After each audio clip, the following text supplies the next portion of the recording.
Yeah. Better days, I pray for better days. Working hard cause I want extra pay. Talk to them seeds, but you must demonstrate. Cause it's your ways that they gon' imitate. Non-violent. Sometimes I wish I would've went to college. Frown proudly. Cause where I'm from, they hate you when you smiling. Your faith should be your gun. You can't leave home without it. The children being grown, cause all the parents acting childish. You show them your reality, I bet they doubt it. You tell them all about your dreams, just when they out it. Your own blood, ain't no family no more. They do you badly for show. You try to patch up your soul, Lord knows you on a mission to show him you so submissive. The prayer said in silence, you know the devil can hear him, pay attention. Know the war's within, how much time do you spend? Try to balance your zen, then again, losses is lessons. You tell me you trying to win.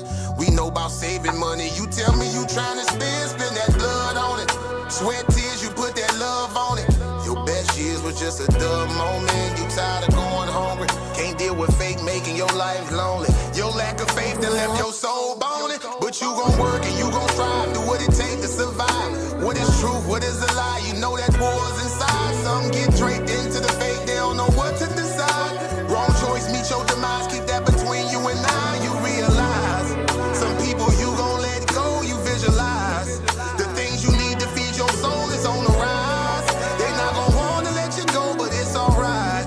It's cool to bury what's gon' grow. Went from wrong to the right and to the dark to the light. It was a hell of a fight. You give it all your might. Gotta hold on tight and you stay strong and precise. You fight the war that's inside, cause it might change your life. From wrong to the right and to the dark from the light. It was a hell of a fight. You give it all your might. You just hold on tight and you stay strong and precise. You fight the war that's inside, cause it might change your life. I ain't the person that I used to be.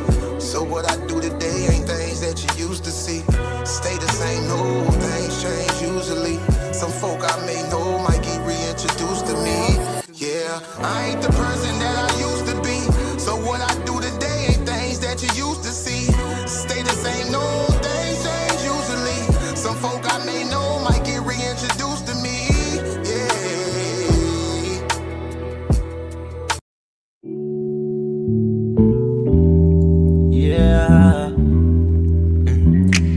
Don't be stressing on the dumb shit, cause God is gonna make a way. Just keep going and keep your faith, so you can win this race.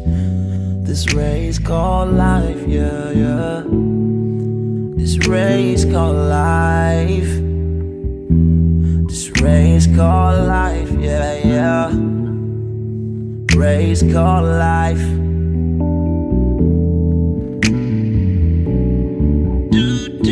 Yeah, yeah, yeah, yeah, yeah, yeah. I'm grinding cause I know that I'm gon' get it. I just gotta have vision, keep faith and be humble. And have some patience with it. I've been there once since day one, been always on my job. I never been a fake, never had to steal and rob. Cause I do good business, I'm too good with it. And even though I'm on this road, I'm still daddy to my children. You know I do good with them, and don't like being missing. But I hate when my bills is thicker and my pockets get thinner. But I can't stress up on the dumb shit, cause God is gonna make a way. I keep going and keep my faith in my pace, so I can win this race. Win this race called life. This race called life. I'm just trying to win this race called life. This race called life.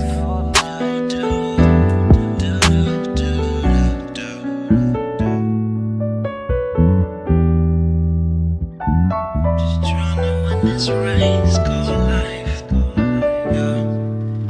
Race called life. I'm just trying to win this race called life, yeah, yeah, yeah. I keep on running in this race called life, yeah,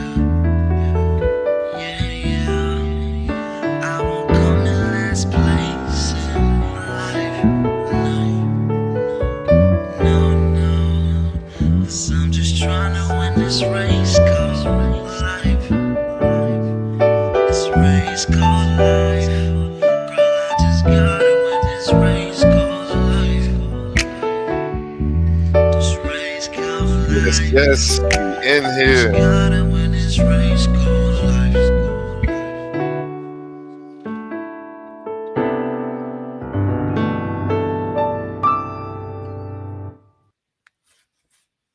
Peace, Titan family. Peace, Titan family.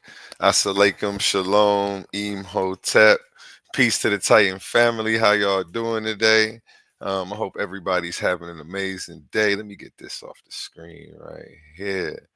Um, and let's see, where should I start? Tonight we have a special presentation from someone the Titan family knows well, yet still remains one of the most mysterious figures on the channel. He's African centered, deeply committed to comedic thought, and consistently brings sharp insight and grounded wisdom every time he steps onto one of my open panels. An academic mind, a quiet force, and a man who people are still trying to figure out, but always respect. Answering King J's challenge to deliver a full presentation. Everybody, welcome to the Coliseum of Arguments. None other than the man they call Jose Francis. How you feeling today, Jose? I'm good, man. I'm good. I want to, first of all, as my mother would say, be grateful and be thankful and never be rude when you come into someone's house. So thank you for allowing me on. And I'm very appreciative of you allowing me on. I wanted to actually do a PowerPoint, but I can't do it at the moment. You'll have to give me a little bit of time, maybe a week, maybe about a week, and then I could put together that presentation for you. But in the meantime, I got some content on my channel we can review, put up for some critiques by, some of your viewers and some of your debaters. Okay. Let's see. Shout out. Okay, that's you in the chat. You put the link in the private chat? Okay, that's Yeah. what this is. I got you right here. Now, Made it easy for me. I want you to go to a specific video. It's called Retainer Sacrifice Part 2. Because that's the one that I could pick out quick that has some academics in it. Because my laptop was down and all kind of drama. So I just want to make sure. And it's under live or video. It'll be under live. Now, ironically, not ironically, but someone else, I had a challenge from someone else to talk about And it's called what? Retainer Sacrifice, something. It would be, say, Retainer Sacrifice Part 2. Got you. It's about, and ironically, someone else challenged me to a debate / discussion on the afterlife in ancient Kemet, and if it was only for people of status, but that one is not on my. That's not my video. That's someone else's content, so I wouldn't be able to show you that. But this is something that resulted from that because we started to talk about retainer sacrifice, and I just went and jumped in on the video. I just went and jumped in and did that. I have about 5 of them. All right. This is part 2. So let's give it a listen. And when you want me to stop it to interject at any time, just let me know. You have to go past because that's just me talking. To have a part where I actually pull up a paper. Got you. You want to So start where the paper pulls at? Yes, and then we could talk.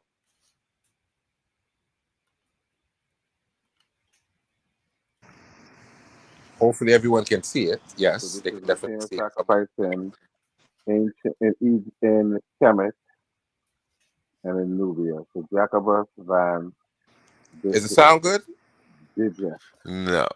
So this gentleman is a but Norwegian it's prior Egyptologist quality, not anything on and the a ring. linguist. So he's qualified to talk about this, right? The truth of the doctrine of culture or historical Can people hear it is though? the same thing. Yes. The relativism is that we can never apprehend another person, another people, or another period imagination as though it were our own. The falsity of it is that we can therefore never genuinely apprehend it at all. We can apprehend it well enough, at least as well as we apprehend anything not properly ours, but we do so not by looking beyond the interfering glosses that connect us to it, but through them. First footnote. Human sacrifice has long been, and perhaps still is, a somewhat controversial subject among Egyptologists. The ancient Egyptians have often been considered too civilized for such a barbaric custom. As the Canadian anthropologist and archaeologist Bruce Trigger put it, I quote, the cruel forms of human sacrifice practiced by the Aztecs have caused many Egyptologists to wonder if such people can really be considered to have been civilized, end All right. quote. You can stop it there. Footnote 2. Inevitably, a famous episode from an early kingdom literary text, the Westphal Papyrus. Right. Now, challenge, answer. I don't have to go no further as far as content is concerned. I answered the challenge. Yes, I'm muffled, but it's a presentation. If you look up the man is a properly well-established academic. So I answered the challenge. That's my video. I answered the challenge. So there we go. I don't know if you want to discuss the content, go to another video. What? So you're going to come and give 2 minutes of a presentation and say you answered King J's challenge? No. I don't know how you No. feel about Hold this. on. I'm not saying we're ending the live. I'm just flexing to say that it was that simple to answer the challenge. We can go into other videos if you want, but I already answered the challenge already. If I want to stop now, A1, I've answered this simple challenge. I can go and lay down going to answer this challenge. Correct? I don't believe the challenge has been answered. Oh, wow. You going to do me like that, A1? I'm gonna do No. you like I'm that. not going anywhere. No. Hold on. I'm not going off, you know. Mhm. I'm just saying the challenge has been answered. Nope. I don't believe. If it was me, I wouldn't feel like you answered the challenge. You didn't put a presentation together. He wanted you to put a presentation together and come up Wow. here. That was his challenge. I may be confused. I may be confused, but I believe he's Did he probably say going to put say, together person? No, he didn't say that. I'm not tripping. You were No. answering his I'm challenge. gonna tell you So what he I was said. giving you your shot to do that. You know what I'm saying? We still No, got he's this gonna get nice a graphic I presentation. put you together. No, he's gonna get a presentation, A1. But his challenge Mhm. was, he said, I was on another platform, I didn't contribute anything. He didn't say anything about presentation. He said you haven't contributed anything meaningful. You're just talking. That was basically what he said. Let me drop that link for King J or anybody who wants to come up. Shout out Right. Titans TV in the crowd. I actually saw you do well, you weren't doing a presentation. You were actually over there talking though on the panel like about 2 weeks ago. He was cooking over there that day, Jose. That's why I was so excited. I was like, oh my gosh, King J challenged him. He's about to bring the PowerPoint out. Like, oh wow. Okay, let me drop that link for King J or anybody else who wants to come up. I done sent this to about 50 people and told them Jose is doing it today. I'm slow with this link. We can definitely pull up some more videos though.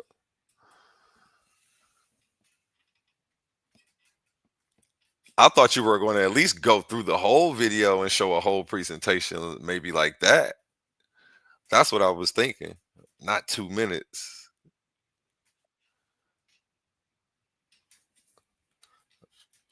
I'm not sure if let's be respectful. I think he dropped off for a second. I think he's gonna come back up, but Okay. I thought he was gonna play maybe a whole presentation that he already had pre-recorded. Me too. Something like I was So like, I was like, okay, let's go then. We can do that. I'm for thinking, sure. yeah. A real presentation, at least a PowerPoint. Like, at least he started off reading. I was like, oh my god, I'm cringing through this. Like, you know what I'm saying? But at least he was. I was like, okay. And then he just stopped reading. Like, Maybe what? we planned it just too soon, or maybe you need more time. That's okay though. But on some real scholarship type of deal, I've been working today on a couple things. I got a PowerPoint put together in regards to I'm showing L and how El and Allah Mhm. are the same deity, both both linguistically, culturally, and in any other way. So it's pretty nice. So maybe I could probably message you the PowerPoint or something, or I can Oh man, you good? Just I mean, I may have to start doing that. I don't. Mhm, Actually, mhm, I was gonna say I trust you, but mhm. in Jose, shout out Jose. Jose is back on the panel. Okay. So you guys are not satisfied with that then? You think I should put together a PowerPoint? Well, I Joey, wouldn't.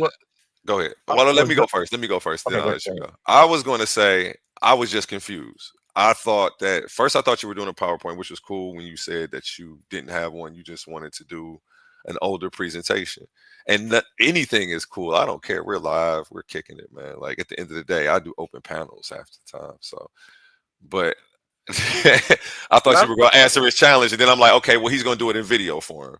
I've seen people okay. do. I've Okay. seen All people right. try to slide videos in as a debate where they have the whole thing It's up. pre-recorded. So I'm like, Now okay, it's up maybe to he's got an you. old presentation, and we can just go over Exactly. the old presentation, Okay. and he can So drop that some doesn't new count. points. And then I'm like, oh, you read 2 pages out of a book. I didn't even hear what book it was. And Okay. then All it, right. Yeah. it And sounded then like commentary on somebody else's work because they were talking about the Canadian scholar. I'm like, that okay, so this isn't even, his Hold on a own. second. Hold on. yeah. Yeah, I agree with that, A1. And then I was left, even when you start reading, I was left without a conclusion of what's the purpose of what, it's about retaining sacrifice. So I'm saying, like, what was, are you saying that it stopped existing at a certain period of time, or just you were just reading something that was establishing that retainer sacrifice existed?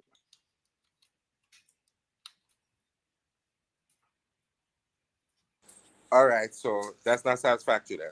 Well, I You're mean, not accepting that. Joey, no, actually, Hold I on, mean, hold on. I'm talking to the host.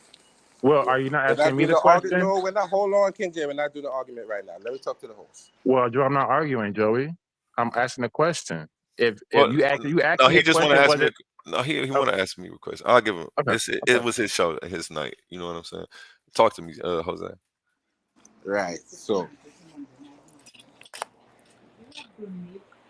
Oh, you asked me, no, was that's it not good. satisfactory?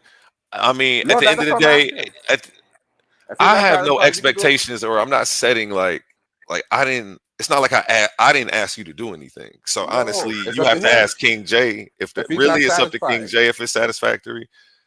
But if you actually brought a presentation, I could have went to your defense though if he had something to say about it. But like I couldn't. I don't.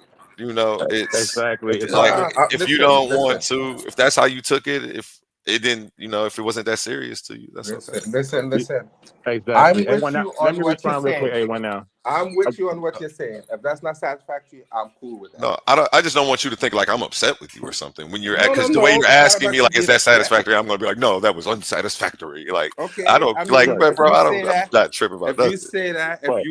then I'm cool with that. I ain't gonna say Yeah, yeah. Like, offended. I'm not mad at you about nothing because, like, I thought this thing was like a joke. I didn't because I just recently. No, we wasn't joking. Exactly. Yeah, I We thought wasn't this whole joking at thing was all. like some kind of like ongoing joke or something that I just wasn't aware Oh, of. you So didn't know? yeah, I'm thinking I'm just facilitating No, some Joe. joke No, like that. Joey was No, serious. you Yeah, I didn't think they know. know. You I'm didn't know he was thinking. I'm under the impression that they know you've got some scholarship somewhere, and they just haven't Oh looked no. Oh for it, and no. they're just Oh, like challenging you no. to get back out here. Oh, Like, oh no. King Not at so, all. J. I We mean, know Joey doesn't. Hey, A1, wait a can I have minute. Wait a minute, can I A1. have 30 seconds You to didn't know respond I to had so I something? guess it's jokes on me. Then that's what it is. You didn't Yeah, know that, we Okay, I get already it. knew he didn't have scholarship. But hey, A1, real quick, just Uh, 30 Explain. seconds of hold on, Jose. Hold on, Jose. or uninterrupted from Joey, since I was the person that he's presenting this for, right?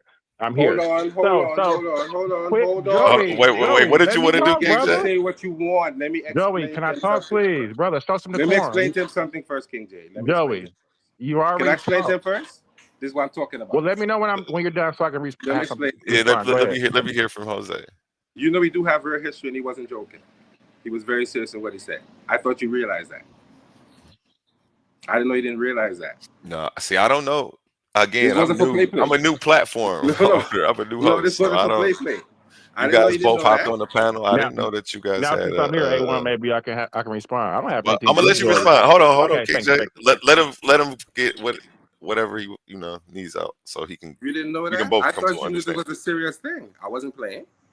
I mean, He's but not trying- you're so calm all the time. I wouldn't know when you're mad, when you're serious. I didn't No, know. I mean, You laugh and you were really calm all the time. yes. You talk like you're talking right now. So Because if you ask anybody who's familiar with me on YouTube, they will never make the statement that I didn't contribute nothing. I don't have any presentation. That's just not true. But if you don't like see, what I present, then say so. do Don't you tell me I didn't felt present felt nothing. like you That's contributed incorrect. something to the community with that 30 seconds? No, but I didn't say that. The Okay. video is more than 30 seconds, A1. The whole video, yes. I The thought you video's said more we than were 30 you said seconds. we're done here and you could say accomplished. I thought you were saying you were finished and turn it off. No. I'm not finished. I'm Okay. saying I think I answered this challenge by saying I have no content. I haven't presented anything. Doesn't that count as a presentation? Oh, so I stopped you prematurely thinking that you were saying But this you is were what done. I'm saying Okay. to you. I'm just saying once I show that means I have a presentation to give to the community. You can disagree with it or not, but that does count as a presentation. That's all. It does, even if it's old. That's and all you're I'm saying. representing it. It does That's all count as I'm a saying. presentation. Right. Okay. Now, is now what can I'm I speak, saying. A1? He said what he had to say. After I let you speak, and wait, Jose, are you going to finish this presentation? We're gonna go over more videos, A1. Oh, We're so not you're ending literally live. you're only playing 2 minutes of that one, and you're going to a different one. Yes, because I'm going to show the individual who, to be honest, I think that we can put him off for now, and then we'll let him come back on later. Let me present what I want to present. Okay. You can come back and answer me. Okay. So King J, you can come back later, but let me finish doing it because we're Yeah, that's fine. But let's give him his chance to Thank go you. ahead and finish answering your challenge. okay. Thank you. But A1, real quick before I go, I just want to have 30 seconds just to say something before I Man, without Joey okay. interrupting me or filibustering me. I would like 30 to seconds, talk. and then I gotta let him finish with his show. So Thank come you. on. Thank you. I'm not putting you on the big screen though. I Go. appreciate it. All right, here we go. So, well, the question was I satisfied or we satisfied with the presentation? Honestly, it was what I expected. He did what we expected. So with that, he's showing his level of scholarship with this. So I do actually have a real presentation. So I'll get it to you if later on tonight we can even do it tonight after he's done reading through his PDFs. So I'm gonna go jump on Sa and just I'll jump back and check a little later when he's done reading his PDFs. I'll For message you. I'll message you. Okay. So now that that's done, I don't know what to say. I should, to be honest, in my viewpoint, I shouldn't even answer them to begin with. Because to me, I don't know. I have other videos I could go through if you like. But, First, you asked me if the 2 minutes was satisfactory. I was going to say, if I was asking for somebody to do a presentation, I wouldn't say that was. No. I was saying, I answered the challenge by saying I have a presentation. This is considered a presentation, that's all. At that 2 minute mark, you were trying to say I can stop here. No. So? I was just saying, no. The video is more than 2 minutes. I want to play more than 2 minutes. Okay. But I'm saying if I'd appreciate it. I'd appreciate it. Okay, sorry. I stopped you too soon. Go ahead. Okay. It's cited in this text, footnote 3. It is a collection of. No, pause. Tell me to pause it when you want me to stop it for you. Your audio is muffled on here too. It's a prior audio problem, but. So you want to stop this and go to one with better audio? Tell me which one you want to see.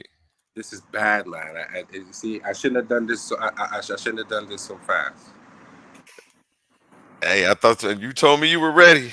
I got them flyers just to you as fast as I could. There ain't nothing for your request. Let me see what else. Don't beat yourself up about it. It's okay. No. It's not about beating myself up because I know I got content and I got a presentation. I'm not worried about him. This is about trying to give the audience so he can say what he wants to say. I don't care. But at this particular point in time, if you want to answer me, you have to match. Even if you bring some sort of presentation in whatever form. Well, first, before we get into the presentation, I guess we can go into. I did have some questions for you, though. So, because I have heard you talk on the platforms, and like I said, you do bring a lot of insight and wisdom. So, what inspired your shift toward African-centered thought and Kemetic studies? Let me tell you the honest truth. Mm. YouTube. YouTube. In a way, because I was watching, things like Smash Rockwell. I know you'd be familiar with Smash Rockwell. I was watching Sarnetta, seeing Jabari, I think Reggie maybe and those other people kind of inspired me to sort of, go into learning. The Smash Rockwell inspired me to actually try and learn Medu Neter. So, I could even go on, I could even show you his channel and show you us going through Medu Neter as well. So that's not a problem. Okay, I'm familiar with the name. I've seen him putting in work and cracking heads together on a couple platforms. Right. I think I saw a video of him actually reading Medu Neter in a museum somewhere. We go through that. Like a year or two ago. Yeah, he still did. He did it, I think, yesterday. Okay. So he inspired me, so I started to learn Medu Neter. Gotten pretty good in the last year and a half to 2 years. So I'm pretty proud of myself with that.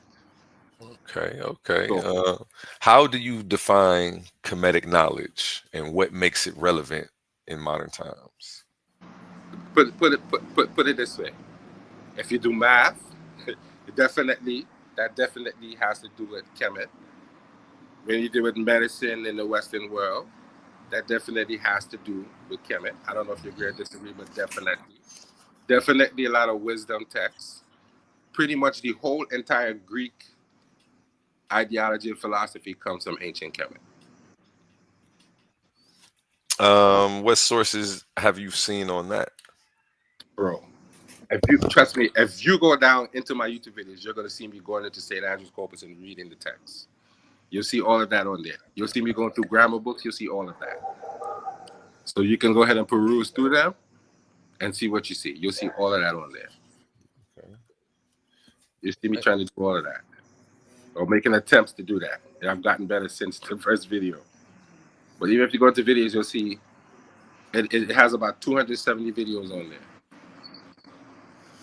Okay. What do you feel the most misunderstood aspect of ancient Kemet is among today's scholars or debaters?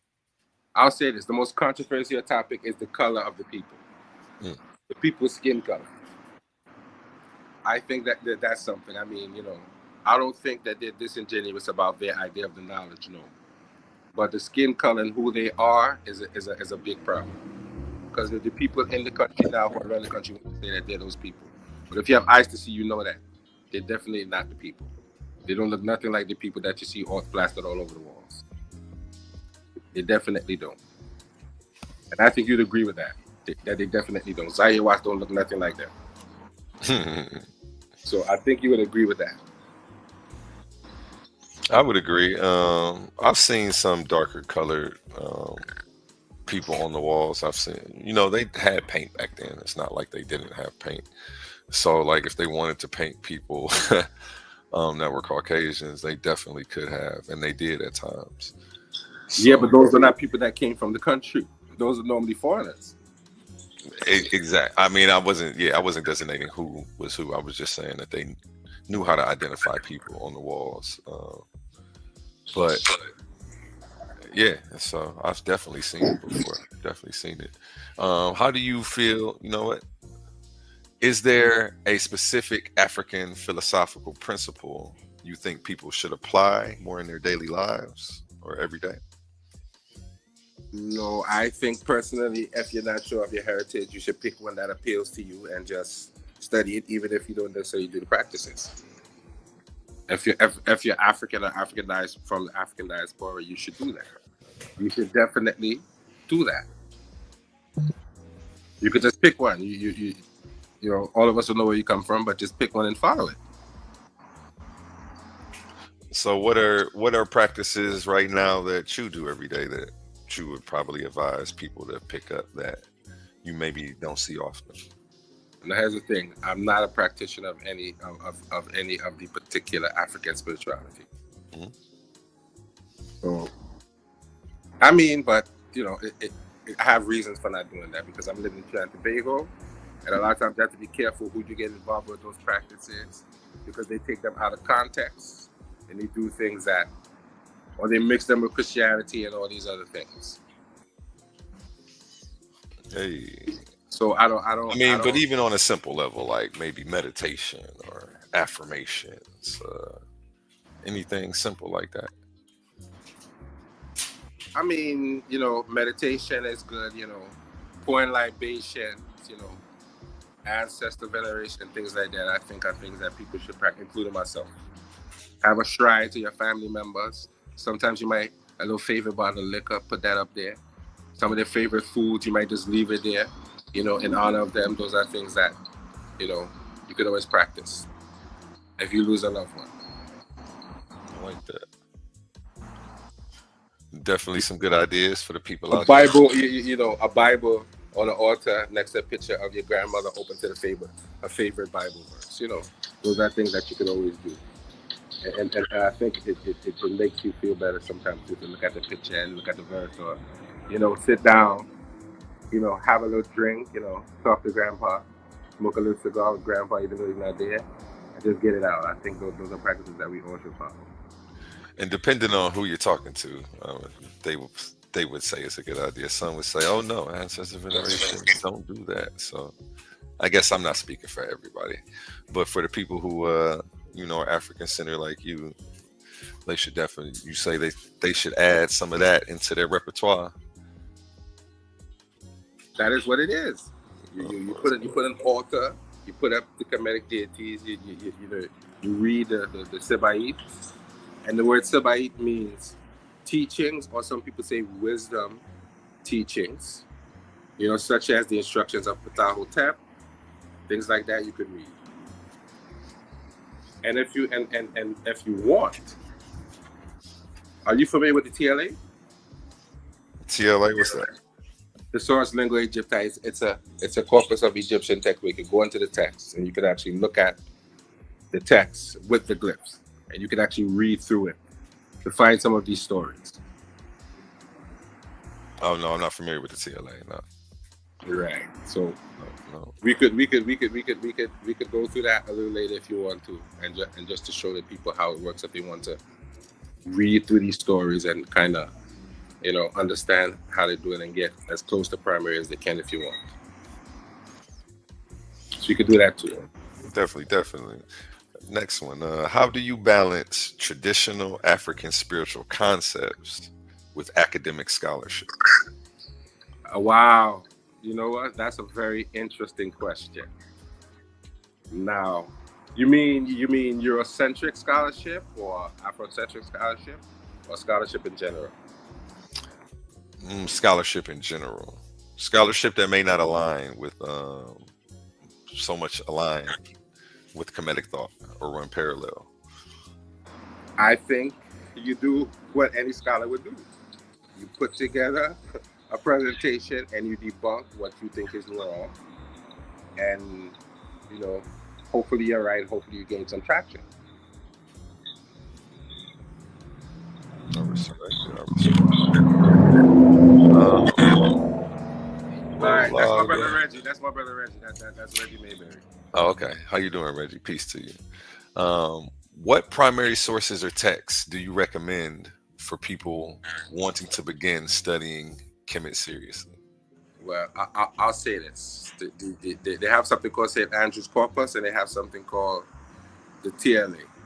Now, these will not necessarily be considered primary sources, because the problem with the primary sources is if you can't read Medu Neter, sometimes you can't read all of the primary sources. You know, some of them are strictly Medu Neter. You could just search and look for things on the wall and different things of that nature. So, you know, the TLA and St. Andrew's Corpus are two good places to start. If you desire, you can learn Medu Neter, and in learning Medu Neter, you'll be able to actually read primary sources. So that's the catch with reading primary sources yourself.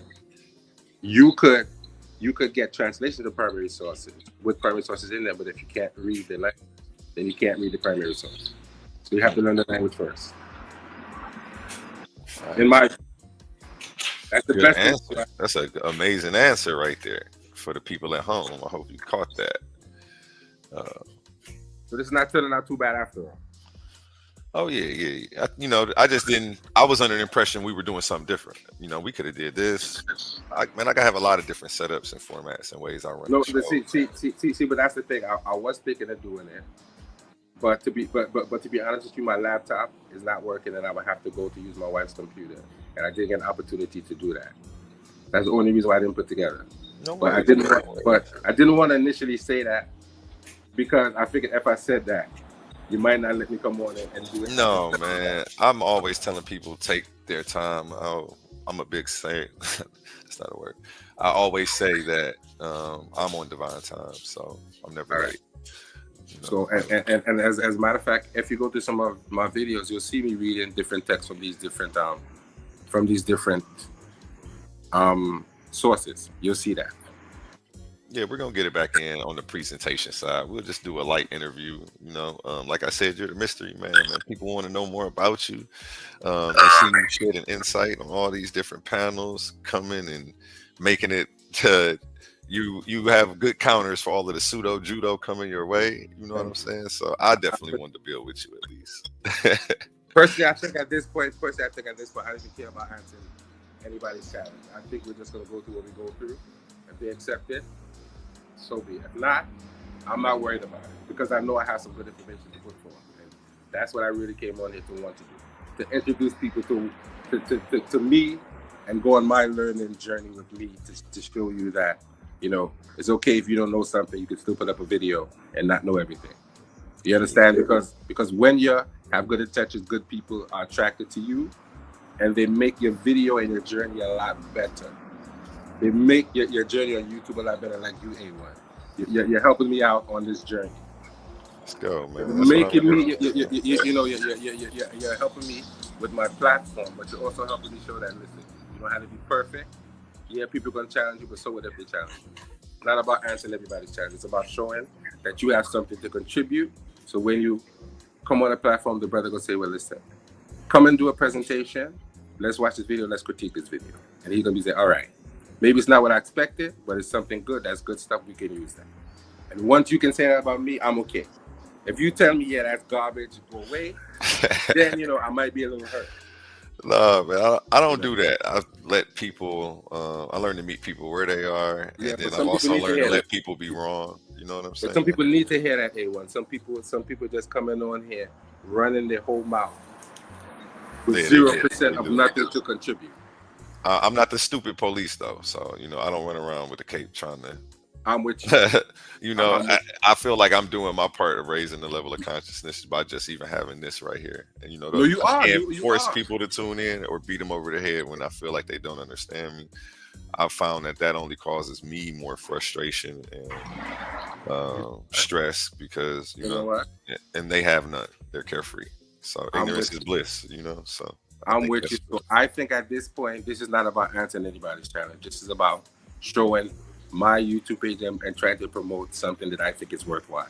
And hopefully people will agree with me. Hopefully people will agree with me that it's worthwhile. Next Hopefully question. you'll agree with me that it's worthwhile. It's definitely worthwhile. Next question. In your view, what is the biggest historical myth about Africa that people still believe? Wow. A1, I love you, but I don't like you right now because you're asking me this question, and I could go with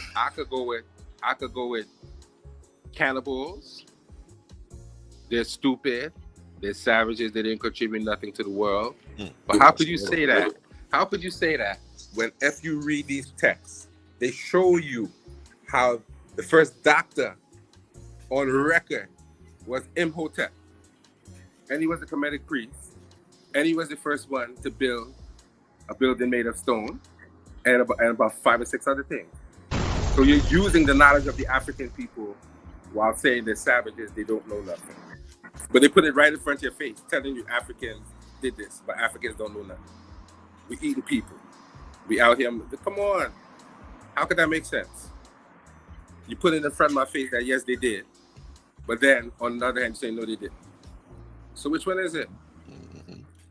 Instead of just one, give me a couple more though. Let's run down a couple more because there's more than just that. I think one of the biggest myths about Africa that people still believe is that the people of ancient Kemet were not black. They were African, but they had this theory initially that the African, that the people that were there were white people who came from Asia and invaded Kemet and started the civilization. They were black white people. You never heard that theory? Yeah, I've heard that theory too. Yeah, trust me. And I think some people, I mean, I want to think people still don't believe that, but they probably still do. Yeah, unfortunately, they still do. Another one that I hear a lot is the Africa's poor, not realizing all the minerals that they're sitting on that they just, don't have the means to monetize right now for various different political, economic reasons. I'm glad you brought that up. Socio-economic reasons and political. I'm glad you brought that up, A1. Because you know what? People say Africa is poor. Africa is not poor. What's poor is the leadership of Africa, who allows nonsense to continue. And some of those same leaders run away with the wealth at the same time. They run away to Europe.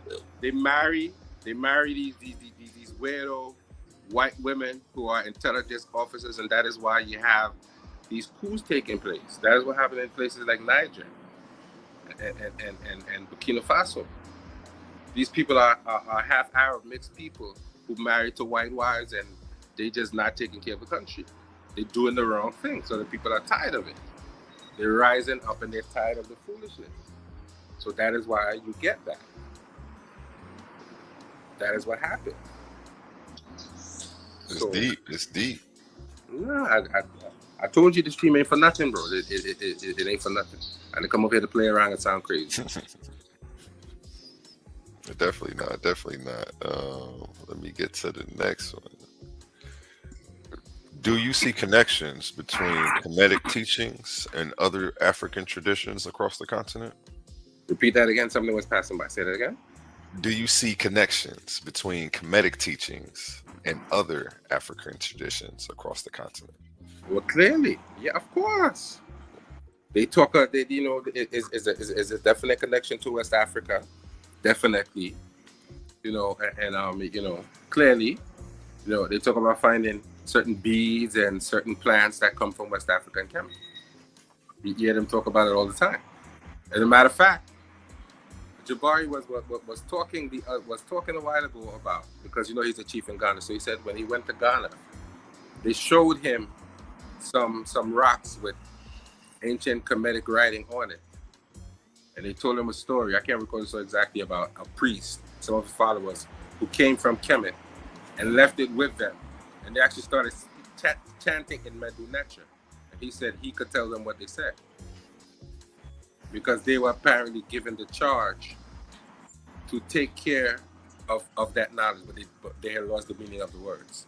They were just chanting the words to keep the promise to the ancestors. So you could imagine, for a couple thousand years maybe, or 1,000 years, keeping that knowledge alive, actually doing that. They lost the meaning, but they were still able to recite the words, and he said he could recognize what they said.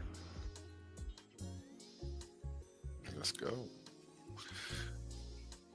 Next question. You ready for the next one? You answering these pretty good. You said you weren't ready for it. I mean, I told you was ready. I hear you in here answering these questions all day.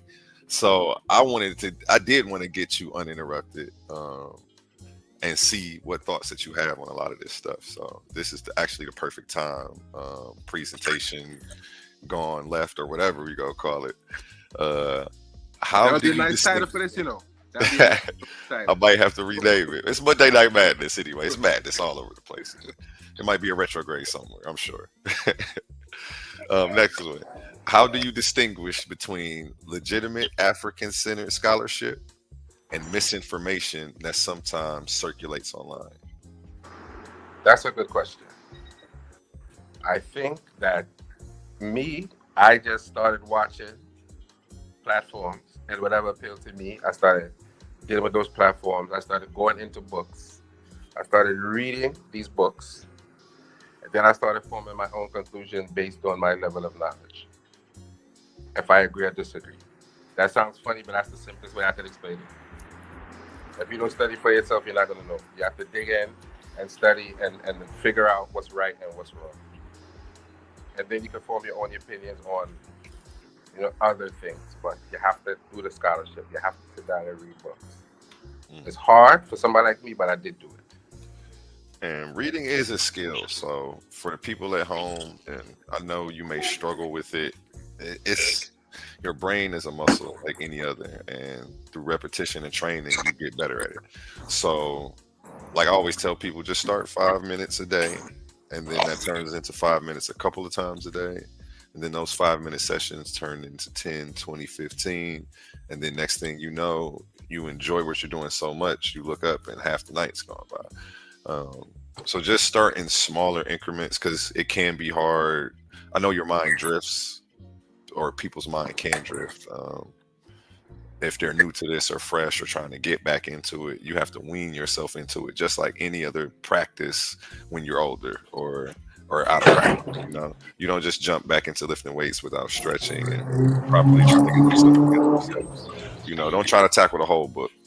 You know, just a few minutes a day turns into a lot. So a few minutes a day goes a long way. Let's get into the next one. Let me not lecture. This is your interview. It's your night. Go ahead. What role do you think language like the Medu Neter plays in reconnecting with African identity? Wow. Are you reading my mind right now, or are you just on point? I know what you want to hear. I told you I've been watching you while you've been in the chats. That's why I was like, okay. I was excited. Like, this is the type of stuff that I already had ready, because I was ready to ask you questions about your presentation. And then I wanted you to connect the dots between the two. But again, we don't even need that frame. Like, you can just tell me what's on your mind. Okay. That's a very good question, because I think whenever you study any culture, like ancient Kemet, it pays to learn the language. It pays to go and take a course and learn the language, because then nobody can trick you into saying things that are not seen into mistranslations. Because believe it or not, you may not notice, we have these conversations all the time. I don't know if you're privy to that, or you're just on point. We have these conversations all the time about Medu Neter, and arguing with people like King J about Medu Neter, and teaching Medu Neter and the importance of Medu Neter. And people always tell me, I admire your enthusiasm for the language, but brother, go and take a course, because you're doing yourself a disservice struggling on your own. Because you're gonna come to the stumbling block. You might end up a night crying with headaches because you're not using the proper methodology. You're just being overzealous to a certain extent. So go and take a course. That's what they always tell me. Go and take a course. That's good advice. I'm not gonna lie. That's the best advice you can give a person, honestly. The next one. How do you respond to critics who say Kemetic studies exaggerate Egypt's influence on the world history? You know what I tell people like that who normally say that? Those are normally people who can't read the language, have never attempted to read an actual text in their entire life. I could barely read that question, but go ahead. I barely got that one out right. How do you respond to critics who say Kemetic studies exaggerate Egypt's influence or on world history? No, I messed it up at the end. Go ahead, you're good. Right. The first thing I tell people is pull up a Kemetic text and read the Medu Neter. If you can't recognize nothing in the Medu Neter in that text, shut up. Don't talk to me, because I can recognize some of the Medu Neter in the text, even though I'm not a proper reader. So if you can't recognize nothing in simple text, on simple spelling, then you shouldn't be talking to me. If you can't pull up a source to read a Kemetic text in some form, then you shouldn't be talking to me. You should be quiet and go and read more. That's what I tell them. Okay, so, well, to the critics, there is your answer. They told me to make sure I got that one in there for them. Next, what African Scott? Go ahead. That sounds like that question was thought of by some critics of ancient Kemet. not necessarily me, but critics of ancient Kemet. And we're going to get into some of the critiques that you do have a little bit later. Next one, though. What African scholars or historians have influenced your work or your worldview the most? Now, let me be honest, and people are gonna jump on me for saying this, but I was just recently introduced to a lot of this stuff. So I don't want to be the fake dude to say I read hella books by hella people and just name drop people. I don't want to do that because I think I need to study more. But if I were to, but to me, if I were to recommend people, I would recommend people like Dr. Ben, people like Chancellor Williams, people like that. I would recommend them. I did start to read nameless book. Oh God, see, old man brain. Forgot the name of the book. Yes. I can't remember the name of the book. Yes. By Dr. Ben. No. What's the name of the book? Give me a second. I actually have it.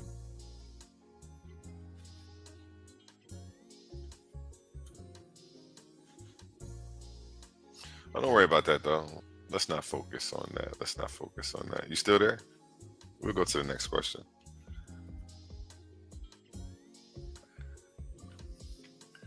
Must have went to grab that book from me.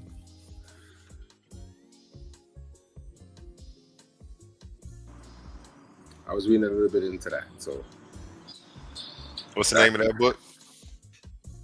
Stolen Legacy by George G.M. James.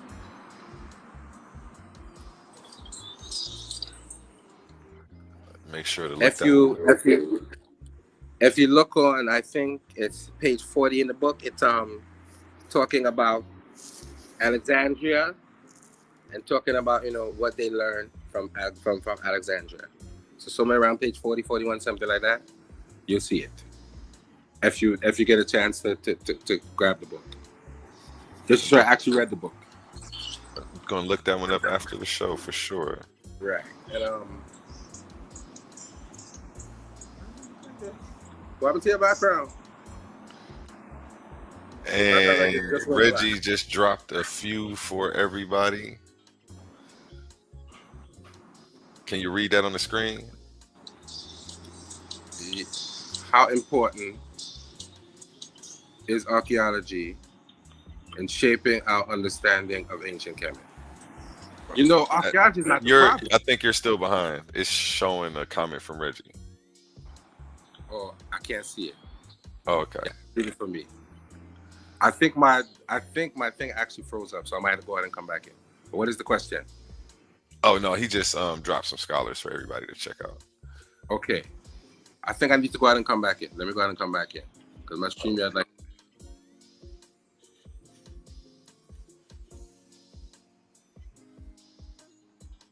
oh wow.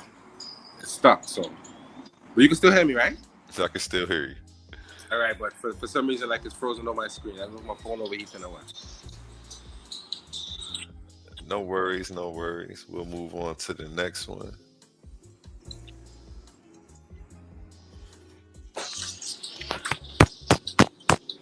Are you okay over there? Nah, I don't like the fact that I'm having these technical difficulties because I feel it's making me feel like I'm looking crazy right now. Oh no, you're doing all right. How important is archaeology in shaping our understanding of ancient Kemet? Well, archaeology is not the problem, The problem is when you have people in a cabal called Egyptology who now have to stick to a script in a sense, right? When you ask them about the blackness of ancient Kemet. If you're familiar with looking on these platforms and the arguments that we've had, they dance around the issue and then, throw you a little bone about it. So they have to stick to this idea because they're in this academy. And the biggest thing is what a lot of them can't say is about the blackness of ancient Kemet. And I don't want to make this all about color because it's not all about color. But it just goes to show you how one little thing could mess up a whole discipline and have to go so deep into it. Because sometimes you can't trust all of it. It's not all Egyptologists, but sometimes you can't trust them because of that one particular thing. And I hate to keep going back to that. Because other than that, I don't have any problem with them. They do the work. They put the work together. They do these facsimiles. They do wonderful work.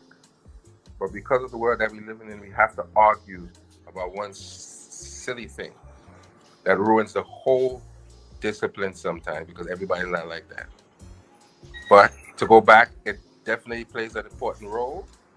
But once again, I'm going to say it again, when you study these things, the best thing to do your own research, learn the language. So when somebody pull up something on you, you can say, bam, that say this, this say this, this say that. Shut up and stop talking now. I want you to read one line of that. And if they can't read one line of that, be quiet. Stop talking. And I did drop that link in the chat for you, Reggie. I dropped that link in the chat for you. You can come on up. That's a good brother to come in. I know a few Reggies. I'm not. Oh, that's brother Reggie. Oh, that's brother Reggie. I recognize that Cash App. I think I've hit that up once or twice. How you doing, brother Reggie? Brother Reggie. The brother Reggie, the legend, the infamous. Shout out to you. Good night, brother Reggie. How are you? I'm doing fine. Interesting conversation. Informative. You're doing a really good job, Jose. A pretty good job. So I'll listen. I can fill in a little bit. Which questions did you want to scale back to?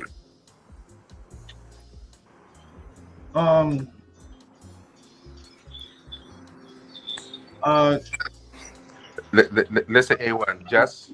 There were a lot of good questions. I'm one of the people who actually have had loud music. The music's kind of loud. I'm sorry, I'll turn it down for you. Yeah.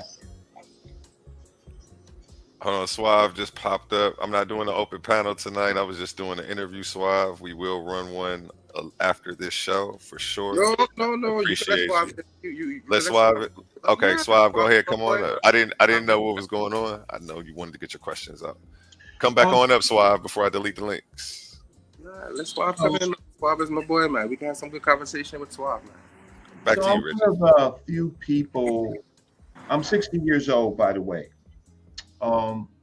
And I started having interactions with many of the scouts beginning about 21, 22 years old.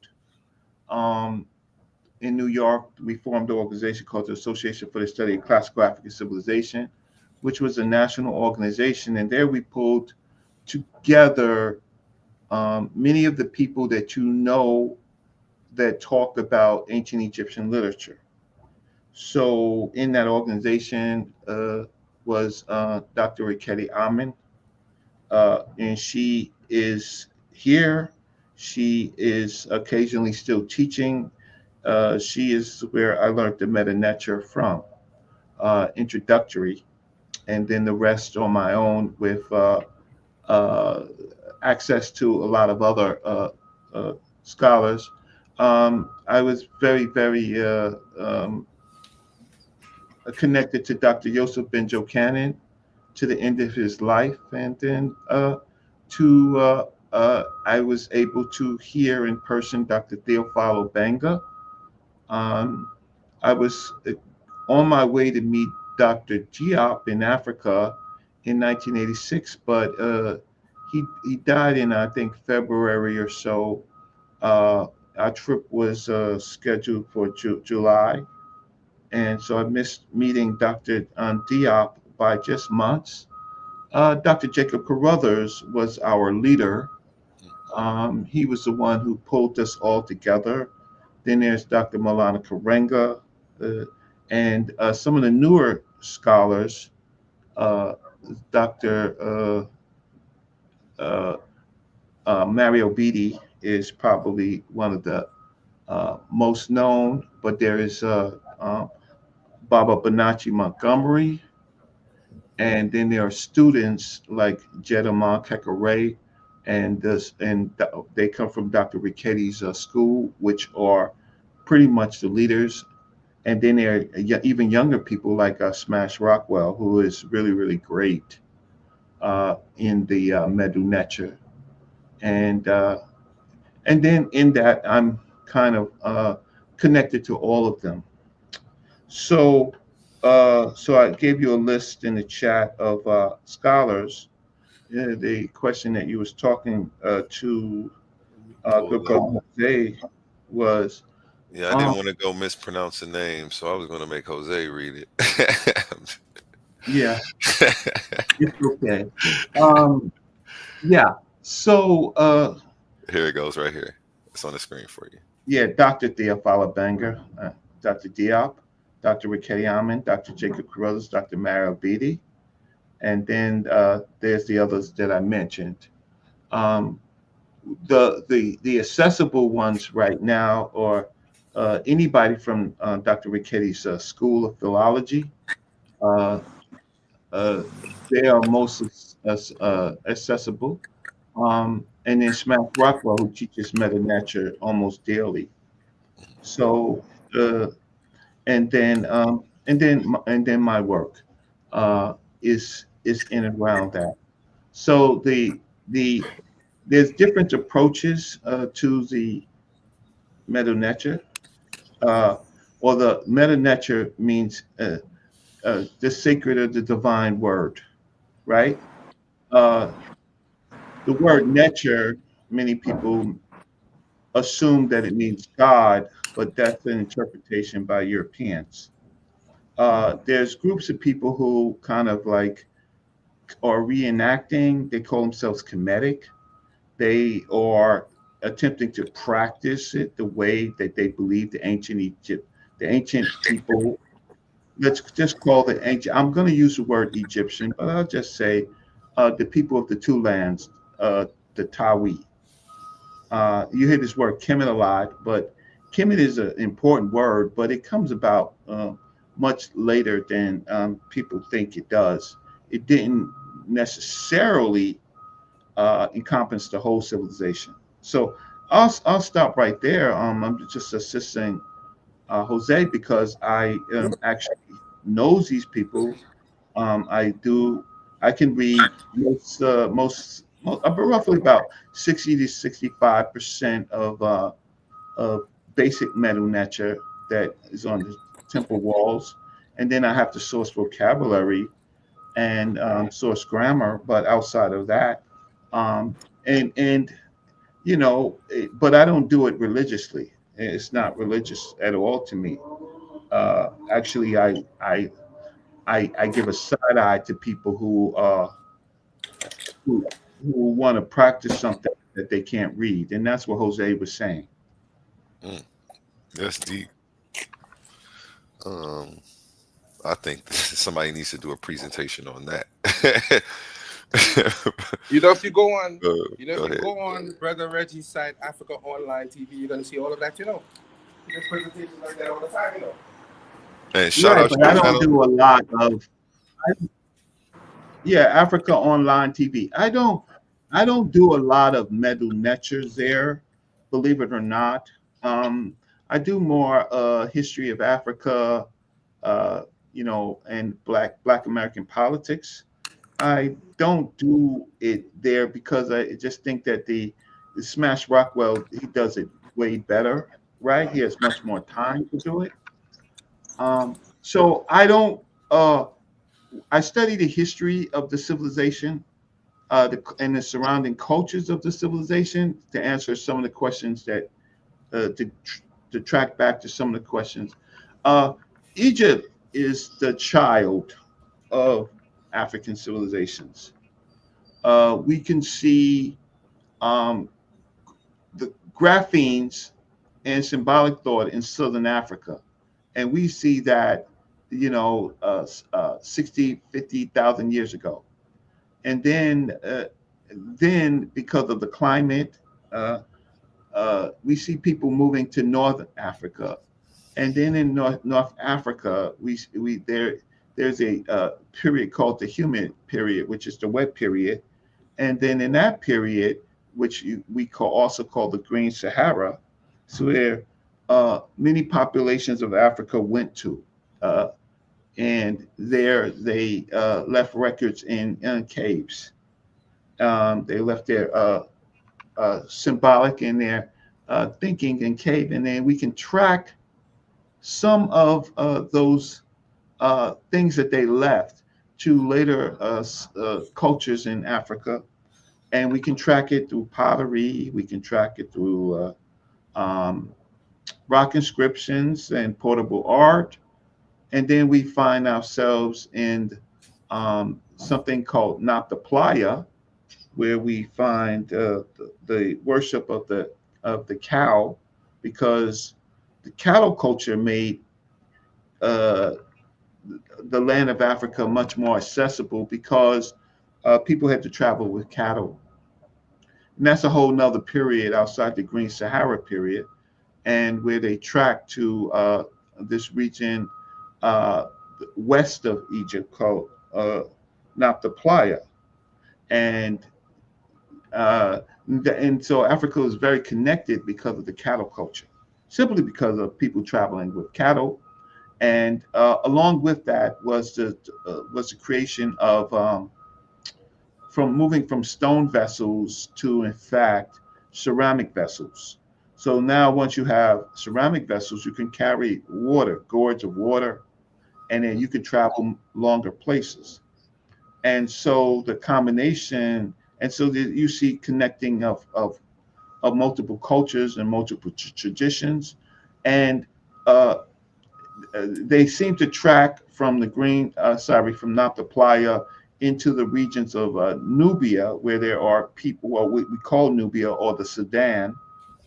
And then from that area, we see the civilization that will later be called Egypt being born, moving from the Western Desert, those that went as far as the Eastern Desert, and then tracking up to what we call Egypt through the cataracts.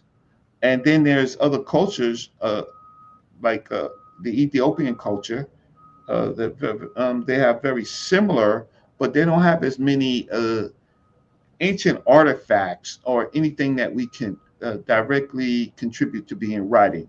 So the writing seemed to have started in the south regions. So we have in Nubia, we have, well, in Sudan, we have the Siali stone, we have the Kustel incense burner, we have rock etchings of humans wearing a white crown, and then we have a culture within Egypt called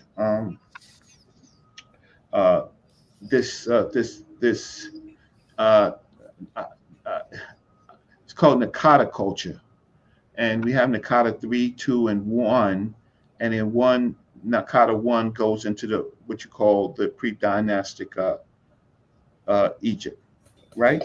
And then there's everything else in between. So I'll stop unless you have a particular question, but basically each Tawi civilization in Egypt is a daughter of many civilizations, a culmination of it. We have the most artifacts. The unfortunate thing is that a lot of the artifacts that we have are funerary artifacts. Not all of them, but funerary artifacts. And funerary artifacts only give us a glimpse of the final stage of the human life. The everyday life, we can see it on steles and things like that of living people. We can see it in the Luxor, what they call Luxor and Karnak, and then we can see it in the later periods in temple work. So. And I do have a question, actually, but I want you to land your plane. Okay. Well, yeah, since I got you here, I asked you something that I do want to usually ask people who I know are deep into the studies of this. How did colonial interpretations distort? Is that the word I want to use? Distort the meaning of Kemetic, I guess, but you say that comes later. But Kemetic spiritual systems. Okay. Well, Europe. First, Eurasia, right? The Arab occupation of Egypt. Well, okay, first before that, we have the Ptolemies. So we have Alexander the Great entering Egypt and leaving a one of his generals, Ptolemy, right?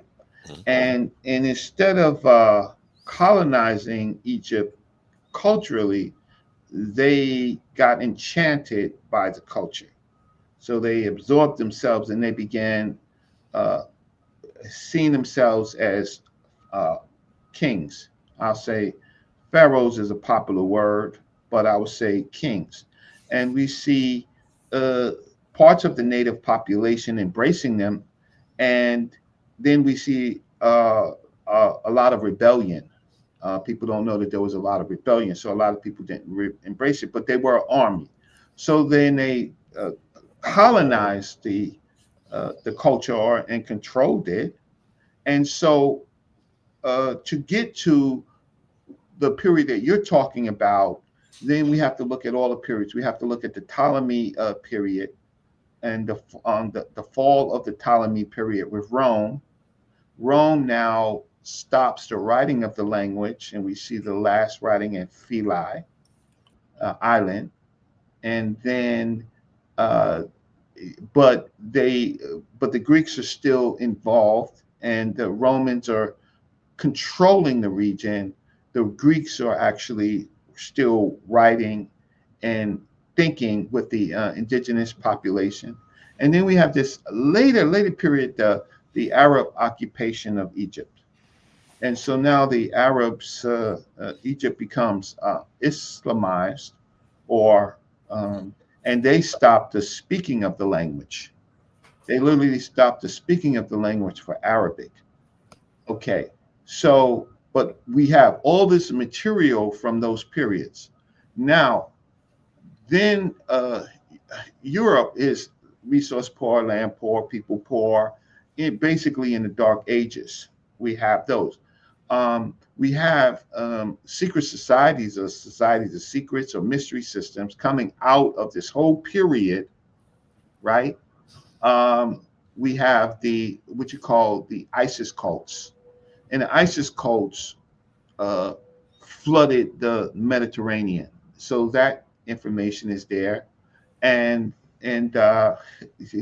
so by the time the Europeans get it, it's in their imagination, but they have, through tertiary connections, they have information.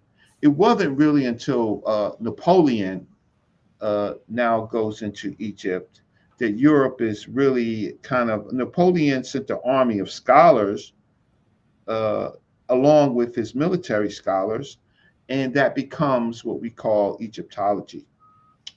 So then so that's what we call the French school. And then during that time period, shortly after, the language is deciphered, meaning Champollion and Thomas Young are kind of commissioned to try to translate the language. Before, they thought it was pictorial, then they found that it was phonetic. So then from that period, then you have the newer period of what you call the so-called Egyptologists. Many of them were grandfathered into it. They're not PhDs in this or anything like that. They're pretty much Indiana Jones scholars, Indiana Jones explorers, that later they are named as scholars. And many of them did good work, but then they brought in a Christian view, because that's who they were, on trying to interpret what they have found. Okay. That's a deep answer. You went through more. Usually, I get a way shorter version, and they try to condense it. And most times, it's taken out of context. So I appreciate the in-depth answer on that one. And you probably already know what I mean when I say it's taken out of context. Sure. And so and the other differences, unlike a lot of people, well, I went to Egypt in 1987. Oh, okay. So you've With a, seen how has the culture changed even on how has the culture changed from going back then to going now? well, we've always had a push and pull of people who wanted to read the language, like Jose was accurately saying, with a group of people who, well, one want to make a lot of money, man. They want to take people to Egypt and tell their stories, right? Following the great Dr. Yosef Ben Jochanan, who took us with ASCAC. So 1,000 of us went to Egypt in 1987. It was a culmination of a lot of work from our association, ASCAC, and so then we embarked and took 1,000 people to a foreign country, uh, and that cost a lot of ripples internationally.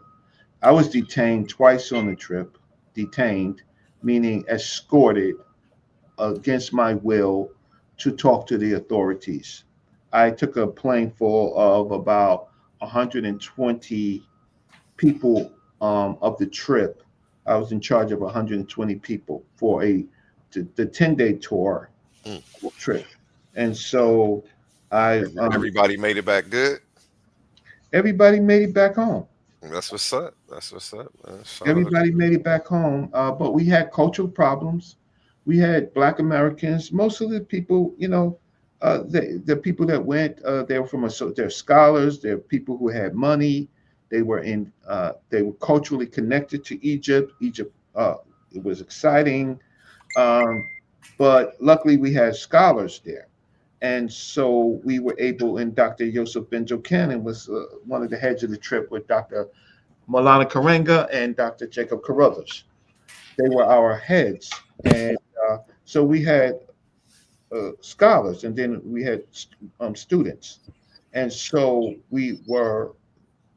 That's that's one of the reasons why I was selected, because I was a student of the scholars, and so they gave me a whole trip, 10 days of of moving around Egypt to get to Aswan. So but I smile, I laugh. I'm like Jose. I laugh at a lot of these people who go to Egypt and they stand in front of these temples, and they might, over the years they learned a few words, but they can't really read nothing, and they they basically tell their own story, put themselves in it, but they're not really. They've gotten better. They've gotten a whole lot better. Um, and then there's a group of people. There's different groups. There's a Masonic element in our work, where some people have. I'm not a Mason, but some people have been initiated in the Masonic lodges, and they do it from that vantage point. And then there's people who are more religious oriented, or look for some spiritual stuff, thinking that they can touch a statue or stone, and they can get blessed, right? And Yeah, I've then seen that across a few different cultures. Go ahead. right, and so it's those groups of people, and so there's a tug of war between. You was asking Jose about scholarship and stuff like that. There's a tug of war. You would think that of all these people that have went, there'd be much more good writing about the culture, where there's much more religious stuff going on. A little, Hmm. you see more of that. Okay, then the scholarship. I know that's hard when you go and because that's what you're looking for. I know, so you got to weed through it and sit around a couple of days before you could probably find what you're any of that.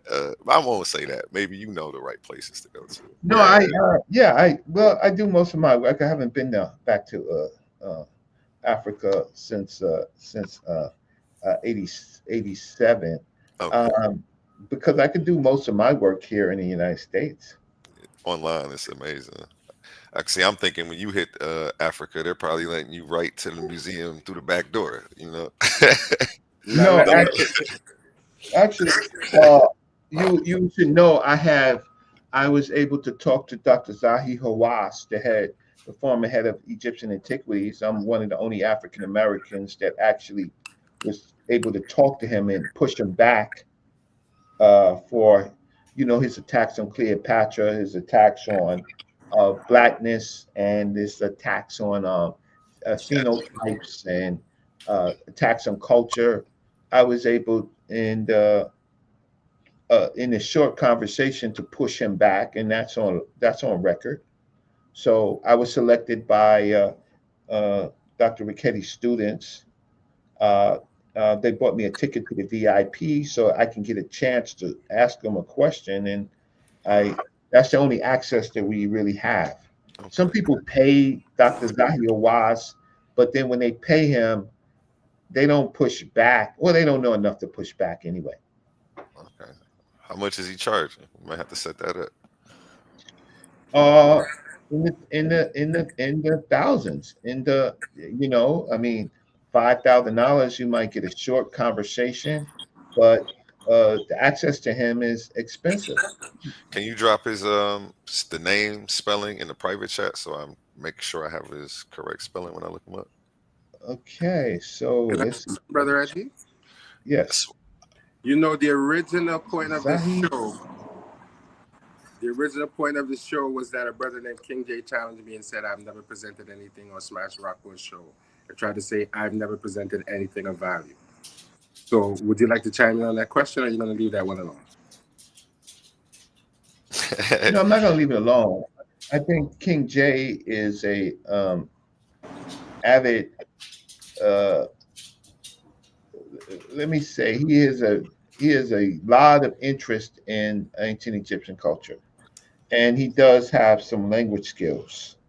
But what happens a lot is that when on these shows, there's a lot of competition. So someone like Jose is a learner, very useful in articulating, and has got me to talk to you. King J is kind of like, he doesn't give me too much problems, right? But if you say something he doesn't like, he's going to be the boss, unless you're talking to Smash Rockwell or someone else who's much more how can I say knowledgeable. So King J is going to try to sometimes, unfortunately, lowball people because he knows enough. But we always say, the more you know, the more you don't know. And that's what you find out the more you learn. So yeah. Question, Swab. Did you have any questions that you wanted to ask Brother Reggie? Since yes, I'm hitting the panel, we're gonna let him hijack your show for a little bit, Jose. Yeah, to your audience. No, to your audience. There's I don't know, or you have great questions, so you're not as biased as a lot of other people that come on and talk. You actually have you seem to have university training. If you don't, then that's still a compliment. Dr. John Henry Clark never finished high school. He was one of our greatest, but your questions are very, very clear, concise, and answerable. So, but if you want to give me some pushback, I don't know. I felt like I could give you pushback. First, I want to see if Suave. It's not like I had any yet. I feel like I'm smart enough to know who I should be learning from and who I should be pushing back on. At first, I need to sit back and learn what you have to teach first before I'm such in a rush to try to correct anything you said. And two, you have way more hours of study and reading in on these subjects. I'm in no position to be really trying to challenge anything. No, I can get. There's a lot of people from, Christian Hebrew. The Hebrews. Are you Hebrew, by the way? Christian? No, I'm actually like agnostic, so I kind of fell out of the faith. They would say they would call me a heathen. I take the atheist perspective in a lot of debates. Not that, but I can. You know how that is. It's like, okay, I don't make claims, so it's just. You're in a good space. They make claims. One of their worst claims that they can ever make were the Hebrews in Egypt itself. they have their story, but their story is written after they come from Persia, after the Hebrews or not the well, I'm not going to say Hebrews. I'm going to say the Yahud people or snatched into Babylon. When they're snatched into Assyria, they disappear. But when they're snatched into Babylon, they're there until the Persians come, and then they become global with the Persians. And then they come back out, and then they starting to write the story until they find themselves in Alexandria having to talk about their origins. And so then you hear the 70 scholars come together, write the story in the Septuagint, right? In the Greco,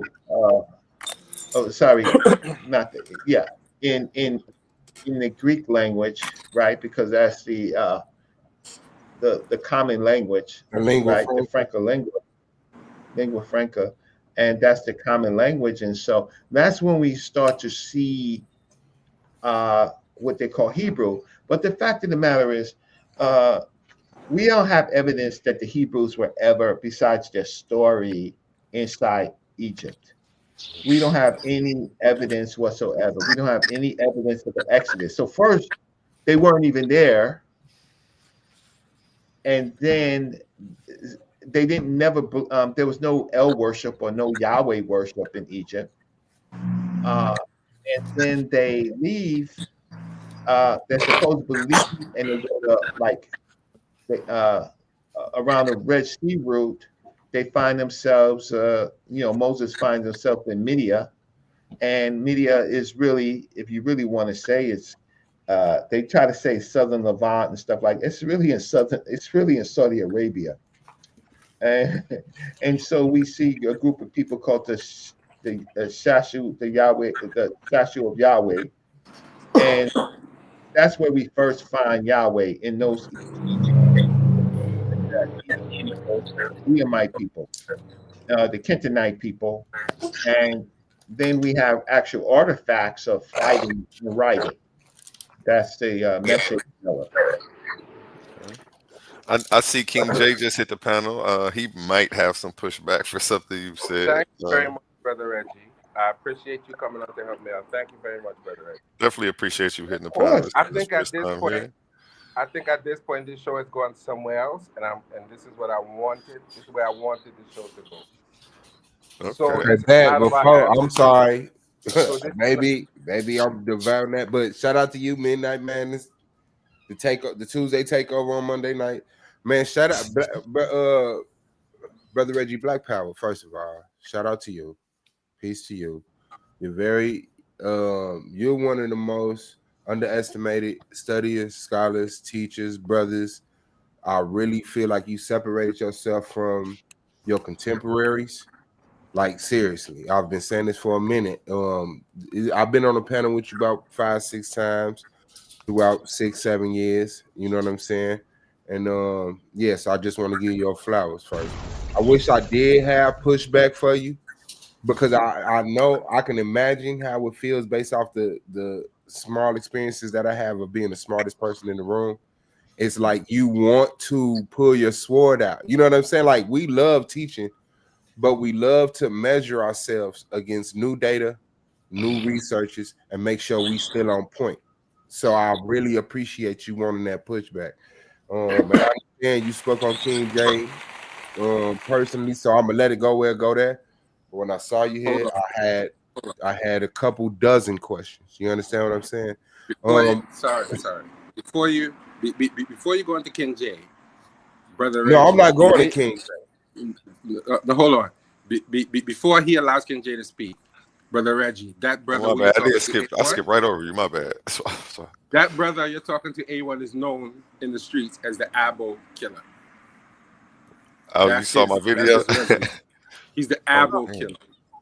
Well, I'm not gonna call King J any names. Well, let's just try to do it scholarly. King J has some points, and sometimes they're research questions. And King J, he's a young boss. I have to deal with. So are you, but I have to deal with people who are, younger than me, not King J per se, but people think that they get points. I can trip over Brother Reggie, and so I'm gonna take the shortcut. Oh well, Brother Reggie has a publication on Kemet human interactions with cattle, I have and to let my dog out, gentlemen. Be nice for 2 minutes. No arguing while I'm gone. I'll be right back. Sorry yeah. about that.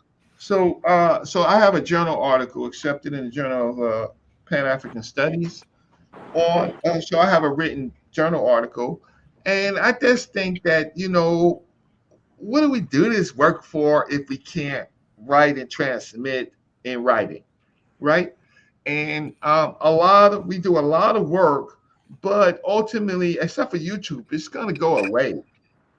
Like nobody's going to track back. Maybe if they want to read the Meta Nature, they're going to go to Smash Rockwell show. That's going to be the. But a lot of our conversations are nothing burgers because they're not going to go anywhere. I'm sorry. There's and so writing allows you to talk to other scholars because you have a written paper. Because if you don't have a written paper with your ideas cited, you're all over the place, right? So I've been able to go to a few conferences, talk to scholars. So I've talked to Stu Tyson. You see him a lot. I've been able to talk to him. I've been able to talk to Dr. Karakuni at large. Been able to talk to, correspond a little bit with Dr. Winterman. Talk to Dr. Zahi Hawass. So I do a little bit more than some of the other people who do this type of work, right? How can I say? And I'm not combative. I'm only combative if you pull out your religion as if it's actual fact. Then you die. Right? You die. So, so me and King J, we cool. But I gotta watch the little young brothers. They shit. They might try to knock Jose out off, right? So King J is somebody that he's formidable. Like I don't read Meta Nature every day. And matter of fact, I haven't read Meta Nature really in about 6 months. So my vocabulary is a little low, my grammar's a little low. And I haven't done a museum trip in a while. So I just take subjects as they come. So, boss. So what you got? What you got for me? Just You gonna let me speak? Or? yes, sir. Yes, I just didn't want to get into. I mean, go ahead, defend yourself, because he blatantly said your name. But I would like to get a line of questioning in. I'm sorry, bro. Reggie didn't say nothing bad. So I respect Reggie. I learned from Reggie. You know what I'm saying? I've been watching Reggie since at least 10, 15 years. You know what I'm saying? So it's an honor to even, build with him and learn from him. And so, I've read his work. So yeah, I mean, it's and it's funny because Meta Netter is like, like you say, he haven't read it in 6 months, but I'm sure once he starts, it's fluent. But like you have to be sharp with it, to recognize. You have to like study every day with that. Like I've been studying every day. I'm still learning like the thes and the this, and to recognize like the masculine is pa and the feminine would be what, cats. I mean, or cat. Yeah, you add a T for the feminine. I'm just learning things like that as far as like the Egyptian grammar. But it's just it's helped me in like Hebrew with my Hebrew studies, and just being well rounded in all areas, So, but I would have a question to pose to Reggie, because in regards to the Exodus, right now, I'm a believer in it. I mean, like historically, I may can give some archaeology and some evidence. We talk about Hatshepsut, because to me that would be if we're talking about the Pharaoh in the Exodus, I would argue that it possibly would be Amos or Hatshepsut. I go to the Spios Artemius, the expulsion of the Asiatics by Hatshepsut, and I just want your opinion on that as possibly um, not a biblical. It's not history is not going to be the same as the biblical narrative, but just an example of possibly expulsion of Semitic um, speakers being exodus out of the Levant or the Nile Delta, possibly. Yeah, you're correct in taking it out of the biblical context. But if we go Okay. back to the earlier period of Amos, which you mentioned, we okay. So then we have these words pop up, the Amo Mhm. people, right? And those are the foreign rulers that they call the Hyksos, which is the Hekakasu. Mhm. uh, what we find from that period is we want to know, what did these kings worship? And so we found that they worshiped the Egyptian, so-called Egyptian uh, principles, or I would like to say more of immutable essence. Sure. Uh, they worship them from Africa, but they also worship Baal and Anat, right? And Mhm. so worshiping Baal, right? Because Baal is in their text, right? And of course they worship Set is I was something, going to ask you about that as well. right? So what we don't find is we don't find the worship of El, and we Or don't, Yahweh. right, or Yahweh. So then those people, now they track back to the Levant. And I also believe that they track back to Libya, and Mhm. some of them track back to the south, because the Hekakasu was a confederation. It was never a people. It was a confederation of different groups. Are So these they, Amu groups we're speaking about, or huh? are these the Amu we're talking about, like the Beni Hassan mural that represents that group of Those, nomadic? yeah. So those groups of people are very interesting. The Beni Hassan groups of people, because we really can't say directly that they are Canaanite people or Levant people. Mm. Oh, so there could be evidence that those groups of people were also Libyan people who were Okay. longtime enemies of Egypt. So, so we have that artifact, but certainly we have the material of the kings of the Hekakasu. We have Mhm. we have that, and so we should pay attention to that. So we find that there was a king of the Hekakasu called Neheshi, Mhm. right? Mhm. So we know that there are different types of groups, and yes, and they admix. They're not one group. They're not one religion. There's not like the Bible is not even a part of what's going on here at all. Nope. And they lose this they temporarily lose this war, but they find themselves tracking back and continuously warring. And then there's another group called the Shashi, or Yahweh, who is Mhm. in the Nubia Sudan area in the south, and Mhm. they are raiders, right? And so Uh-huh. they're mentioned, so they get a mention. So that's where we find the Shashu of Yahoo or Yahweh there, right? Right. I live So in. when you get to the period that you want to talk about, the Hatshepsut groups of people, and Hatshepsut's brother Yeah. Tutmosis, right? Mhm. Well, well, it's interesting. They bring the fight. They bring the fight to the Levant, right? Mhm. Tutmosis III is like a Napoleon. He's tired of the little skirmishes within the land, so he goes and he brings the fight to them. And then there's another period uh, later, the 19th dynasty and stuff, and you have what you call the Meron Patas Stela. Mhm. So, um, We spoke about that on this show the other day, Reggie. What do you think that the translation on that says? Because it's in Meta Netter. And you are the scholar on that on MetaNetter. So what would you think that? Well, I would go see the there's that section where it says does not exist anymore, Uh-huh. and then there's this question. Sorry, family, we're getting into the meta nature. We can pull it up if I have to, but there's a Share your screen. section where in words where we're not clear if the two Y's go with Israel or the two Y's are part of another word, the Winnie.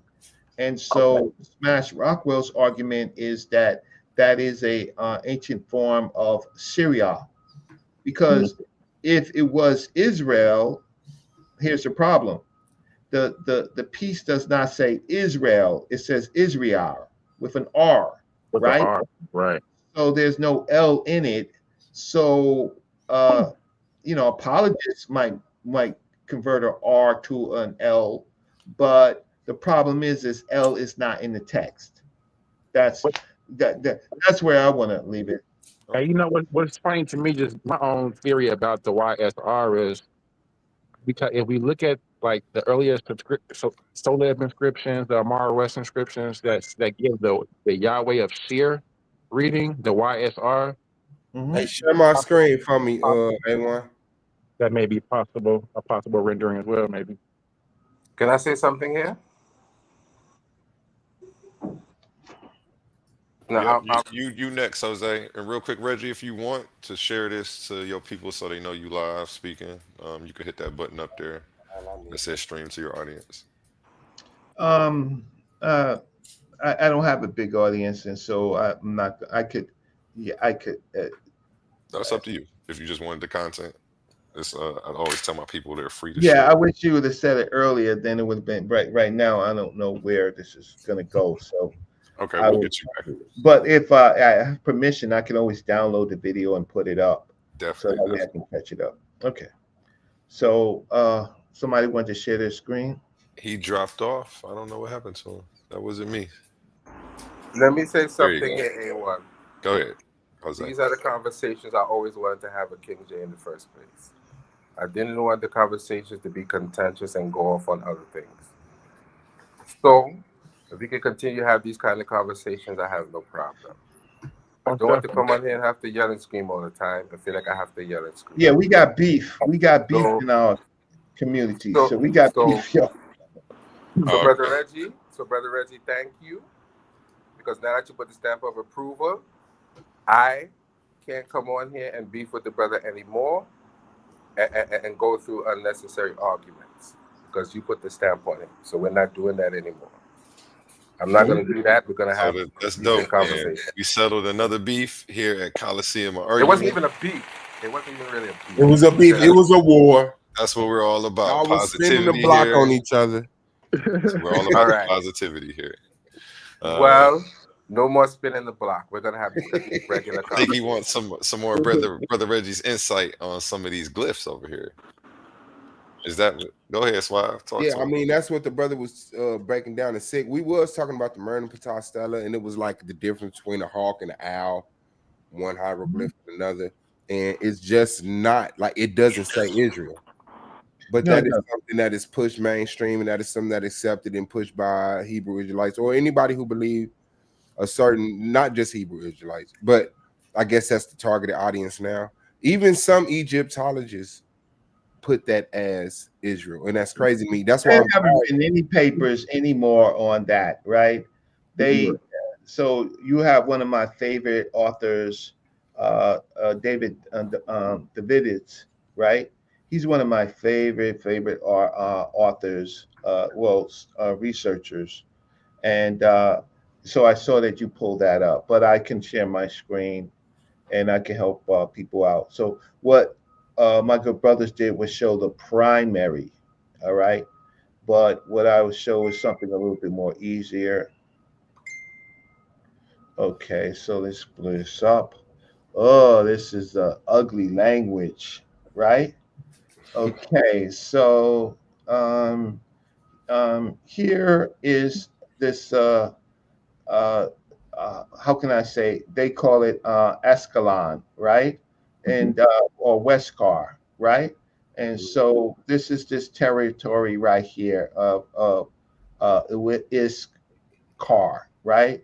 So this is like the Uchik, and then it's IS, because these are like an alphabet. They make sounds. So U, I, S, Q, and then they put the A and the R, and it's not even Ascalon, right? Huh? Is that RN? Where RN? Yes, RNY. Yeah. So then they say this other area where it's captured Gezer, right?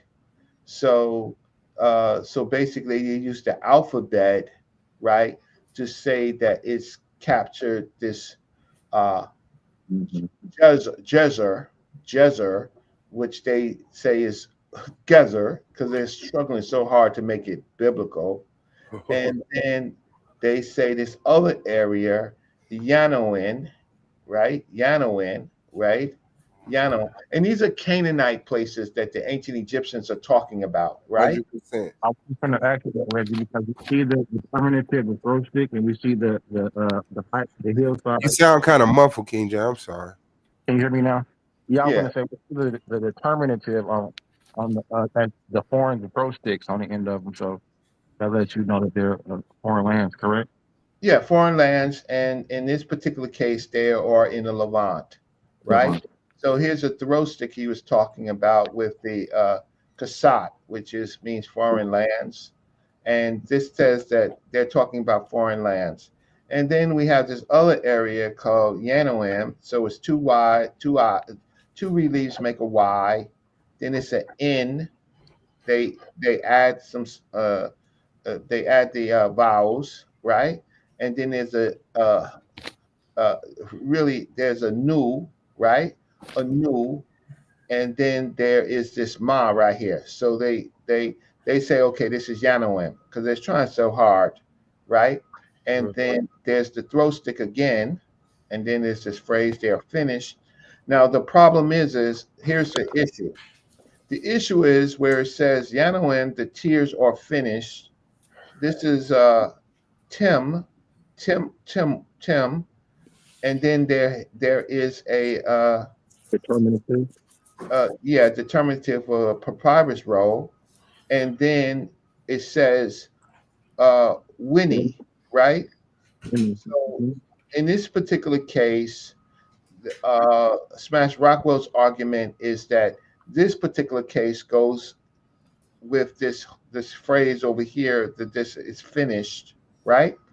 And then so we have to, so there's a Winnie, there's a win, right? So the problem is now we have Y, S, Y, R, I, A, R, right? And it throws, right? Now, apologists want to make this Israel, and then there's a people connected to it, kind of a double determinative, right? So the apologists want to make this Israel, but there's no L. There's no L whatsoever, because see this thing right here, this open mouth right here, they want to all of a sudden make this L, but they can't because there's a stroke here. So it has to be the mouth, right? It has to be a mouth. The wave is collapsed, so to speak. It's not abstract anymore. It's actually an R, and we know it's an R. And then if we track back, right, and we look at Gezer over here, this is an R. So if it's an R over here with the Gezer, right, then we use the same with a throw stick, and it's an R over here. How does this ever become an L? Right? So we have we have that problem, but that's if you that's the language. That's the Shout out, brother Reggie. Metanator with brother Reggie every Monday here on Titans Daily. And I just want to know. I put the same source he put when I be beating y'all up on this. I want to let y'all know. So shout out to me, but shout out to brother Reggie, man, because I definitely did that, Doug. Like I was like, okay, bet. But one thing that people don't acknowledge is the mainstream narrative to shape archaeology around the biblical narrative. Mm-hmm. And I see that you openly admit that, which a lot of people who don't want to be looked at as pseudo don't do. They like to stick to what can be Googled, stick to the easier arguments. And that's what separates you from your contemporaries, because I hear that critical thinking that a lot of people don't do, and you willing to put yourself out there. Could you just speak a little bit about how mainstream narratives are shaped to be as biblical as they can? Mm-hmm. Okay, well, it's something called Egyptogracia, right? Egyptogracia is Greek Egyptian interpretation of Egypt from the Greeks. Most people don't understand it. So most of the favorite words that we use in ancient Egypt, for example, the Nile. Everybody knows the Nile River. Well, it really comes from Nilus, right? Right. Many of the places in Egypt, they don't use the names of the places that the so-called ancient Africans use. They converted to Egyptian. They converted to Greek words, right? The Egypt did not exist until the Greeks got there.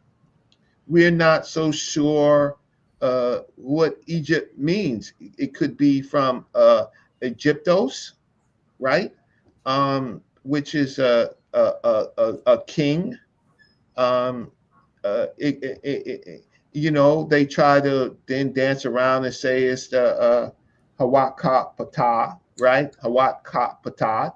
And they say it comes from that, and it's the English kind of corresponding, whatever they do, the BS. So what we have is interpretation. We have interpretation. Egypt is the Black Land. That's interpretation, and we get that from Plato. And so they're amazed that we actually know this. So when we read Plato inserts that it's the Black Land, right? The Black Silt, but Plato never understood the language of the ancient Egyptians. So then they're not expecting us to to analyze this, but we are very good at making analysis, right? So we've read Plato, the City de Sphere or Side, right? And we see what Plato says, but then we can go to an Egyptian text, the Edfu text. And when we go to the Edfu text, we don't see anything connected to black soil, black land. So I had this conversation with an Egyptologist about it, and and she says, "Well, how do we interpret it?" I said, "You simply interpret it the way the indigenous people interpret it. It's not that hard, right? The more you try to make it Egypto interpretation, is the more that you look silly in academia." Right. So, and then my whole thing is, I can't find black soil. Smash Rockwell, he's helped me a lot because he's tracked back my work, and we find no veneration of the soil. We don't find no mud god. You would think that if the soil was so important, we see a mud god, right?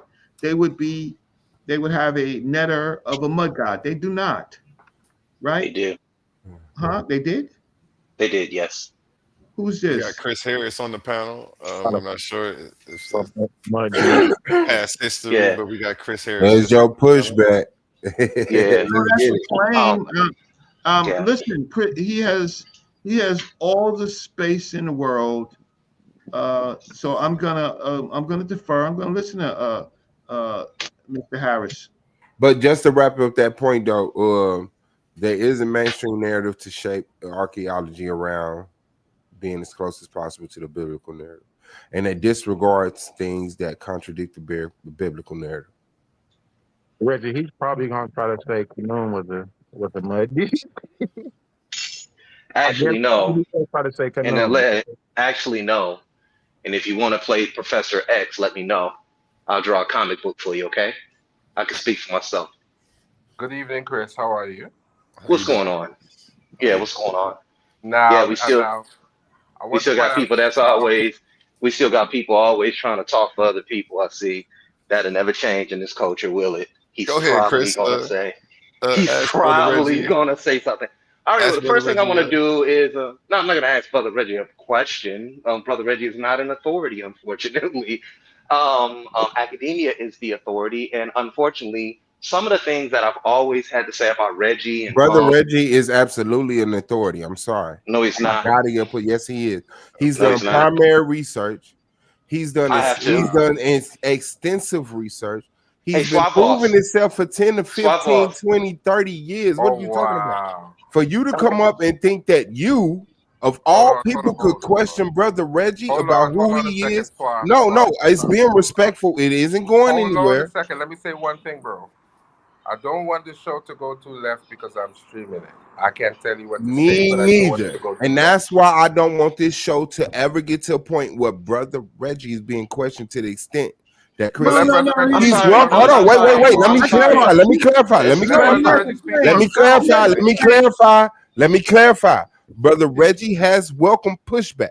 Understand? And But that's to what I'm sit gonna do. up, I'm gonna push back. but to sit up here and say Brother Reggie is no authority at all on this extensive research he done, I'm gonna give you pushback on that. So go ahead, challenge the man. It's not a set off. The set isn't burned down. Everybody relax. I'm gonna say this. I'm gonna say this. Hold on, Chris. This show has been going left in a very good way. Let's keep our comments respectful, please. I can't tell you what to say. Please. No, let Harris be who he is. Appreciate y'all. Nah, I don't want the show to go left, Reggie. I don't want the show to go left. We've been having. I don't know why anybody. Well, first of all, this is that gaslighting element of the culture that exists. Everybody had said something before they even knew what I was going to say. I wasn't about to disrespect Brother Reggie at all. Brother Reggie and me have. But Chris, when I say swap, Let Brother Reggie. I mean, let Chris finish. Let Chris finish. It's I'm not saying impossible. that to you, Chris. I'm just saying that in general. It wasn't Okay, is it all right if I finish? I welcome it. I'm Yeah, a he student welcomes for life. it. Come on. Yeah, and this is a tactic that many pseudos use a lot. When somebody says, yes, I have pushed back against what Reggie said, there is no God of the mud, I would have semi-agreed with him because he said there is no God of the mud. Then we would go into Nut, Geb, and Shu. And we would show that Geb is a god of a neter of the ground. That's first of all. So I would say he was wrong there. And when I said that he is not an authority in the matter, Brother Reggie has never written a book, or he has never written an archaeological or presented an archaeological excavation to UNESCO or anyone else. So me saying that he is not an authority was not an insult to him because he would tell you he's not an authority It to absolutely it. was. Let Chris finish. Let Chris finish. Go ahead, Chris. Okay, so secondly, I would say that the god Geb, who was the neter of the ground, and I really came on here to help Brother Reggie out with his assessment on the Merneptah stele, because the Merneptah stele is tricky. What the biblical people try to do is see that word Israel in there or whatever it said, and they'll say, oh, that's talking about Israel. But Reggie was 100% correct when he sat up there and said that these place names that are being mentioned in the Merneptah stele are Canaanite cities. You see nouns and you see people. The princes are prostrate, and you see these places that are named, and it talks about the people are prostrating to the king. But then we get there and it said its seed is no more. So what you guys have to go look up is the Yezrael Valley. And that was a very fertile plain in the northern section of Israel, in which Merneptah set to fire. This is why it said its seed is no more. It did not say they are no more. It did not refer to it as a people. It was actually speaking about the fertile plains. There are translations, and some people who have come forth and said it means the place where Ra set his seed or sowed his seed, because Ra was also seen as a fertile deity. So the translation from biblical people from the biblical side was incorrect. And two, the Bible never mentions Merneptah defeating, going into Israel, defeating them at all. At all. So it just takes a little bit of time. All right. So me and Reggie have been arguing almost 4 years, and we know how to argue without all the bickering and the pointing the fingers and everything back. So I do disagree with him on a lot of his assessments, but I also agree with him on most. So with that being said, I just wanted to come on here and drop that those little jewels. Reggie, you know where I'm at, brother. Peace. He had the whole panel shook up. He had. It was like Yeah, pit bulls on the loose. We was jumping Yeah, on top they of saw cars. me. They oh man. No, Hey, they okay. had me in the tree. They had me in the tree. Suave. That was the No, first thank one. you, Suave. No, thank you, Suave. Thank you. All right, y'all. Peace. All right, All have a right, good Chris. day, man. And respectfully, Chris is one of those people in the intellectual athletic area that I'm in. Yeah, shout out to him, man. But yeah, to say that Brother Reggie is not an authority is insulting. I don't care how you shape it, what form or fashion. Whether brother respectfully disagrees with him or agrees with him, cool, we can have that conversation. But that just won't gonna fly with me. I don't care how long y'all been arguing. I'm here now. But yeah. Is there anything that you wanted to go ahead, or anybody else who had primary like? Yeah, 'cause I do got some questions for Brother Reggie, King and James I don't is here. mind Jose and King J I'll going track in. back. Yeah, real quick. Let me just track back a few things. I let everybody know that I have a journal article. So Brother Reggie is not an authority, but I've done something that most people in this community has not been able to do, is to write a journal article. And yes, it's in the Journal of Pan-African Studies, but it's one of our oldest journals. So let me just share my screen. Right. Yeah. And so when I chose to, first of all, I don't have to be an authority. I just have to. On this panel, you are the authority. So to someone who hasn't done the work you did, you are the it's authority. okay. So Okay, okay, so here is. So if you search my article, Syncretism, and Means and Method of Accurately Translating Kemet to you and Kemet, and Cam, right? Yeah. So you can go to the. I originally published it in the Journal of Pan-Africanism, right? There's a Journal of Pan-Africanism right here, right? And then what I did was, I went to the DOI. I went to the company that does what you call a digital object, and they evaluated, and then they gave me a digital object identifier, right? And the reason why this is important is because in a literature review, when you're searching these terms, you would come across it. So here's my name, Reginald Mabry, and here's my article, and here let's see details. But what is published here? Journal Pan-African publisher, and here's the DOI.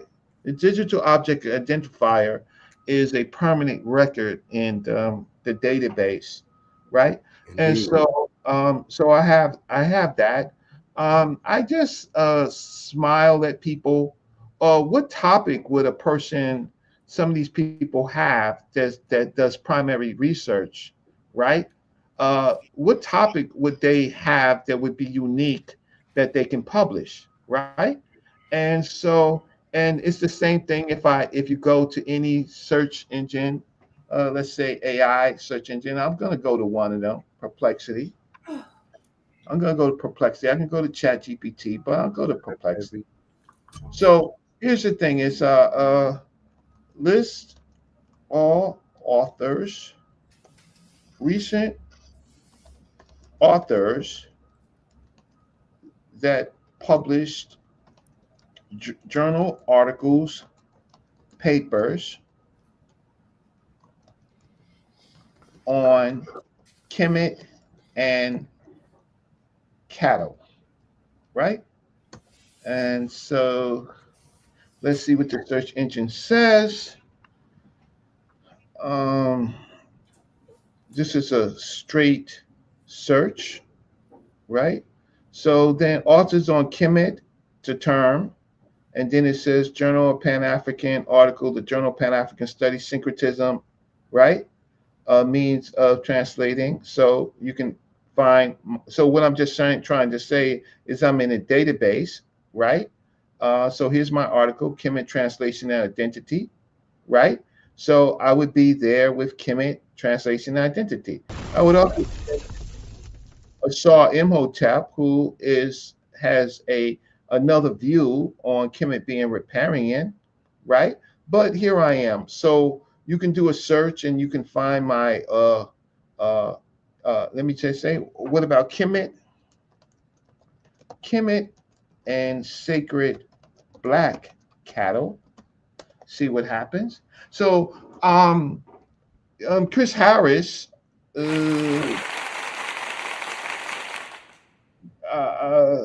okay, so Chris Harris, I will just do okay. So okay, can wear Wikipedia. Let's see. Maybe some places I don't come up, and some places I do come up. But here's the thing: is any publications from Chris Harris, Christopher Harris,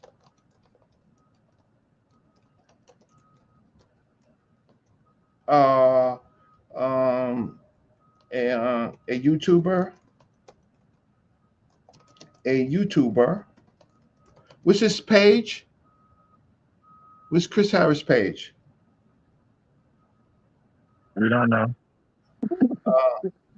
YouTuber that has discussions on religion. But real quick, just Reggie, just to build with you, just because he mentioned something about Gad, right? Because I said, just because he didn't want to say Kanum, I think he was either hastily said Gab or just didn't really know. Because correct me if I'm wrong, but because when I see Gab, I associate Gab as a cosmic deity, not a deity that would be associated with mud. Kanum would be more of the mud deity, if anything, because Kanum is the deity that sits on the potter's wheel with mud and make. Can I jump? Well, sorry. So yeah, that was something with the brother Reggie. I just want to finish this. There's nothing on Christopher Harris. He doesn't exist. If I die tomorrow, he dies tomorrow. Nobody will know Christopher Harris. Wow. Christopher Harris can say that I'm not authority, but I beg to differ. I'm not authority on all things, but I beg to differ in the fact that I'm published. You can see that I'm in search engines. I have a DOI on the concept of Kemet, and King J is correct.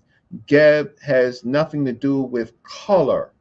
So Kim, the word Kemet, because he doesn't understand the language, has everything to do with a concept relating to color, right? So this is something else I was doing. So the question is, we're dealing with Kim, the root word. My article deals with Kim, the root word, Kemet, the cattle, and human relationships, and Kemetu was a phrase that was used in the pyramid text. So Geb is not, you would have to look through my article. I have the most primaries on Kemet. I should have just did that. Let me just share. Reggie.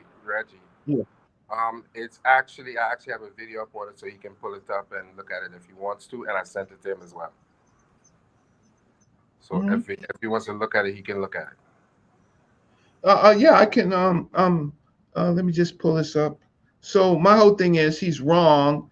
Geb is concerned with the earth, but is not concerned. But there's nothing with the color of the earth. So what was I going to try to pull up? I was going to pull up something relating to yeah. I just pull up Kemet on Wikipedia, right? Since I'm not authority, let's go to the authority that people use, the quick one, Wikipedia. Let's go to the authority on Wikipedia. Wait. Yeah, can we get back to me asking Okay. some questions? Because Chris ain't nobody, bro. So after you do this, can I ask Yeah. you some more questions? Well, this is on YouTube. Yeah, ask me some questions. Sorry, I was searching the wrong place. Go ahead. Yeah, I'm listening. Don't worry about me. All I'm saying is Chris is not an authority to call you not an authority. But I know you're trying to pull your point. I guess y'all been having this light skin battle back and forth for years. But no, this is what I'm saying, that like real talk. Having access to you is a valuable thing. Shout out to A1 and Coliseum arguments. Strive to the Titans Debate League. Let's get it. But you said yeah, that's a fact. You said that king is a better word to use than pharaoh, and I've heard that there were no pharaohs in Egypt. Is that the reason? Or monarch, I would say Nasik. No. Yeah. So these are translations. So it comes, the word pharaoh comes from the great house, which is Per-Ah. Ah is the great, and Per is the house, right? So it comes with interpretation that they make it pharaoh. You find that in the later period, but in the early periods, what King J just said and Jose would say, the Nosud Bidi, right?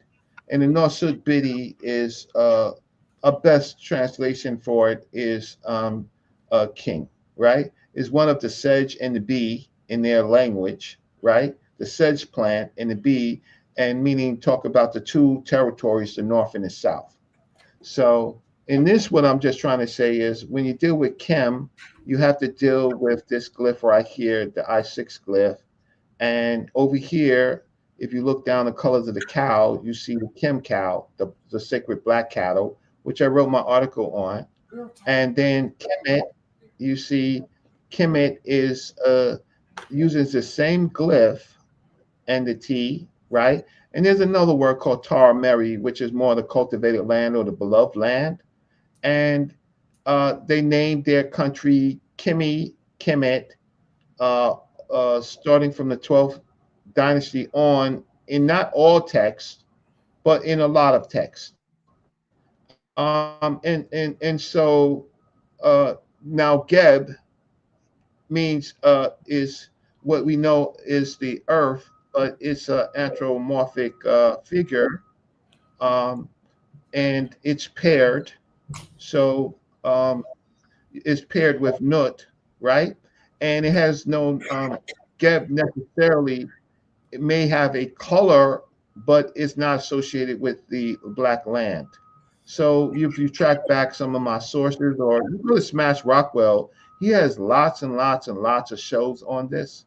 Sorry, you will find that that there is Geb is not the mud god. He's associated with the land, and he's a celestial, just like my brother Boss said. Let me stop sharing my screen.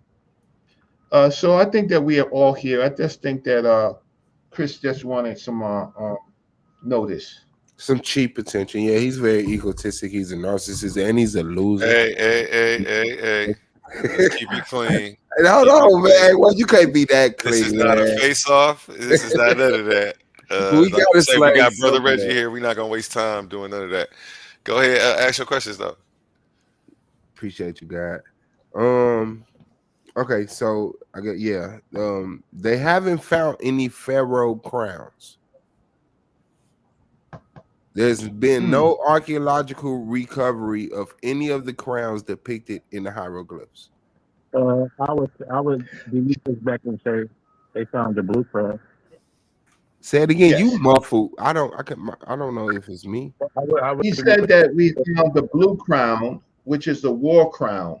So we haven't found the red crown or the White crown. The white crown, but we have found the blue crown. Is So that he's correct new? about the blue crown. I'll give you a picture of it. Okay, bet. I'll give you. So so King J is accurate. So that's why you gotta be very careful with King J. Okay.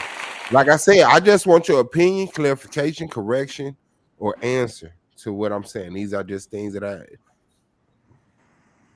King J was accurate again. Oh yeah, he's according to Brother Reggie until Brother Reggie. So Brother Reggie. because he I got a scoreboard over here. Yeah, he will you can look it up. So I'm gonna look it up and I'm gonna show you that we have the blue crown. And so images. And why he bringing it up, the pyramids aren't spoke about in the Bible. The pyramids aren't spoke about in the Bible, and there's no hieroglyphs in the Great Pyramid. There are they have found what they think is graffiti and kind of like one of the chambers, but nothing substantial, right? They have found they have recent work. They have found Khufu in the Great Pyramid. They found his name in the Great Pyramid. They think they found his name. Yes. Mm-hmm. But there's been no like the Great Pyramid isn't like Egypt wrote on everything. Like they recorded information on every pillar, every wall, every side. But in the greatest structure in that civilization, no hieroglyphics to this day. There's some questionable ones to this point, but like it's not like littered with hieroglyphics. Well, like boss, the rest of Egypt was. Can I run this by you? Have you considered that? Because Reggie, the first pyramid text isn't to what? Unis? That's the first we see. That's the first. Yes, when Unis is so King J, you can talk. I don't have to interrupt you. While you look up that blue crown, I'll get this clarification on that, and then you can speak on it, and then Jose can speak on it. I'm just trying to find a primary artifact of it, but a good primary artifact of it. What's your reason behind asking about? What do you suggest? Alternative method. I mean, to tell the truth, like I said, I'm trying to get your opinion, your teaching, a correction. So I guess this one right here that I'm saying is those two things linked to me. The fact that the Bible is one of the greatest books, the greatest book to ever be recorded and passed around and translated, right? Like all other information has been interrupted and isolated. The Bible has been able to been pushed worldwide, and it doesn't mention the pyramids. And then when I look at the pyramids, when I give creditation to the Egyptians for building it, and I see that the Egyptians wrote on everything, and almost, huh? Say it again, Jose. What happens is you have some artifacts at certain stele where you might just see pictures, and some things you pull up don't necessarily have writing. But what happens is when you deal with the pyramids and all these things, they have specific texts that they write continually in some of these pyramids and on coffins, which are known as the pyramid text, the coffin text, and Book of the Dead, and all of those other things. But what I want to point out is that when you see these things translated and they show you them, they were once one long document and they cut them up into pieces, like the Papyrus of Ani, and glued it onto a board, and they actually destroyed it. So Faulkner wrote a recent book called the Papyrus of Ani, the complete book of the Papyrus of Ani, and he apologized for doing it, and he put it out so people could read it. So a lot of times we're reading these things, they're sort of out of context. They just compile these things in a way that they were not originally meant to be read. And then there's another danger of just reading text without understanding what you're reading. So I always caution people to just go open a translation of the pyramid text and start. I can imagine that, right? That's why that's crazy. Because I did it. Listen, I did it, and it made me start to feel funny, like I shouldn't be doing it. like you know, I might hurt myself. I might invoke that's something. That's why I feel like. So I stopped doing it, bro. I swear. I swear to you. Understand. Maybe that sounds spooky, but it's something in my spirit that stop reading that, bro. Yeah, it sounds reading spooky, things that you don't know what you read it. You don't know what you read it. You really don't know what you read it. Okay, but this was what I was saying, because I really like, you're so informed. My simple question got complex. So like, and I appreciate that information. What I'm saying is, the Bible doesn't speak of the pyramids while telling the story of being in Egypt, which I don't agree with the Bible. I know that it's fallacy, but I just wanted to get y'all input on that, and the fact that there's no hieroglyphs in the Great Pyramids, like when Egypt wrote. So, like, come on, man! Like, you just got pillars. You walk down the street, they tell the story of a war or something. Now, let me say, and brother, correct me if I'm wrong. Is it true that they were not completed and that there was actually no remains found in that particular Makut, or am I wrong? You asking for the Reggie? Yeah, because that's my understanding. It might not have been complete. And they may not have found any human remains in that particular pyramid. You make a good point, though. Okay, well, let me track back to two questions. Get to it. Okay, so you can share my screen. Okay, so if you share my screen, okay. So the first thing that we do is we wouldn't know about the Kapesh. We wouldn't know about the war crown if we didn't have artifacts of it. So we have these artifacts of it, right? So then what we don't, so we know enough about the way the crown looked in formation, and then we actually find fragments. So this is a fragment of the war crown. So and it identifies with the artifacts of the war crown. So we have a fragment of this war crown. Okay, right? So just to get clarification, the blue crown of Egypt has existed through how many dynasties? Oh, that's more of an 18th dynasty. It could have existed more, but it's more of an 18th dynasty crown. So it only existed through one dynasty. And how long is a dynasty? One dynasty. Well, no, that's why I said, okay, hold on, let me start over. The blue crown of Egypt has existed for how many dynasties? From the 18th, really the 18th dynasty on. From the 18th to the end. Yeah, that we and would all we found is a fragment. Yes. Yeah. And so from the 18th dynasty to the end, respectfully, how many years is that? From the retain that information. It was maybe about 800-900 years. So for 800-900 years, the blue crown was the crown of at least a certain authority of Egypt. Oh, it had a particular function. It was a war crown, and so you would see it among 18th dynasty in 18th dynasty kings on. So you would see it. I think in Hotep III, you would find it there. Then you would find it in the 19th dynasty pharaohs, Ramses and Seti, right? And in illustrations, but you don't actually find it. No, we have this. No, we have a fragment. We actually have a whole fragment of it. Yeah, that's what I'm saying. So that one fragment will come from a crown that existed for one pharaoh or a king or the other word that they said. Right. So, So we so know it existed. See, it's harder with the other crowns because the other crowns we don't even have too we don't many. even have a fragment. Right. So But here look at that whole conversation as a whole, Brother Reggie. That's what I'm saying. Through Yeah. all of the dynasties of Egypt, these Mhm. crowns that's depicted, the red, the white, the blue, Mhm. all we have is a fragment of one blue. Mhm. Right. So listen to what I'm going to say. Yes. The people of that land was very protective of their highest culture. So, you know, having crowns lost, then anyone can put it on. Then it has their belief system attached to it that they are the representative of the highest principles, right?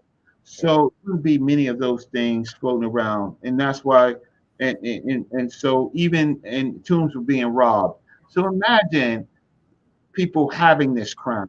Imagine the spooky dookiness that we would have if. Look, when I went to Egypt. Oh, this funny thing is when I went to Egypt, I went to the Khufu pyramid. It was open, so we walked to the King's Chamber, and in the King's Chamber, after all the steps, the bowing, all of that stuff, right? Because it's like 30 stories or something like that, 20, 30 stories, right? I get up in there, and when I get into the room, you know what I see? I see a whole line of Europeans waiting to get inside the coffin, to lay in the coffin. Wow, that's crazy. Imagine, and you know, archaeology is such that we may find it, but it's for those people who are sacred and guarded. And you know, we know it existed because of the statues, but finding it, we haven't found it. We did find a fragment of the blue crown, but now. Well, Brother Reggie, I was watching somewhere where they were saying that they think some of the other crowns were made out of materials that might have deteriorated over time. That they were not like solid gold, they had wire and cloth and other things that they think might have deteriorated. Yeah, certainly, because you see the pre-dynastic nature of men, and then you have Sikher, right? And Men is more in the Sudan area, and we see him with a crown, but we don't see it. So some of these things could have been made of fabric. Okay, so can I jump out the window and tell you my theory? Yeah, jump out. These were hairstyles. They weren't artificial crowns. Come on, They were man. hairstyles that could only be created by a certain texture of hair. And it was later, I guess, what is the word? It was later like manufactured. It was later like duplicated artificially.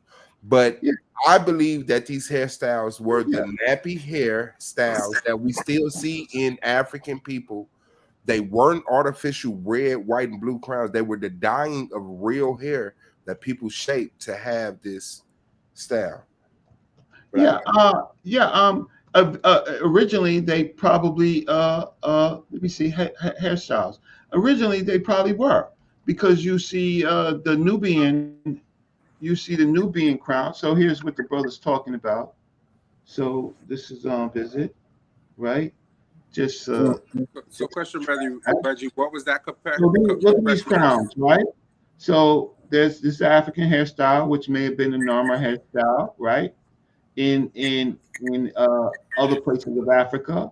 Here's the crown that he's talking about. This one is actually the Kapesh crown, and then it's a actual hairstyle. Okay, there you go. Right, and then you see combinations of hair with diadems on top of it. We do have diadems. These are not full crowns, but these are things that would. Yeah, they were things that accented that you will put on it to decorate it, but the original crown were the hairstyle of the African. Right.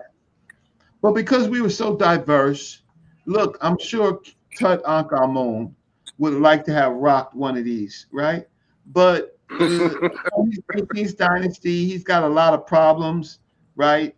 He's got, a lot of health problems, maybe born of incest. He would have liked to rock this crown with his hair, but he just probably didn't get to it. So in the meantime, you know, and he wears several crowns, right? So in the meantime, he gets an artificial crown. And they wore wigs. So, for example, if I type up ancient Egyptian wigs, if I typed up ancient Egyptian wigs, let me see, let's go back. Ancient Egyptian wigs. So you see this wig right here, right? So they wore hair pieces and wigs. They wore makeup. They did all that stuff, right? Okay. All right. So here, right here. So here you go. So basically, so basically, sometimes they would use a wig with human hair. Sometimes they would mix it with plants. Sometimes it would be with beeswax, right? Yeah, it would be all that. Why? Because they could shake off all the goddamn insects when they go into the holy places, right? Before they go on, you don't want a fly or something in your wig. That's gonna spoil the whole thing. So they created wigs. So okay, they were okay. So ancient Egyptian wigs. Now there are. We can look at the big pyramids, but remember, there were pyramids before, starting with the step pyramid, and then there was all these: the black pyramid, the red pyramid, the bent pyramid, right? So we would have to track back in some of these places. So here's what I'm talking about with a kind of a mixed here hairstyle. Let's see, wig.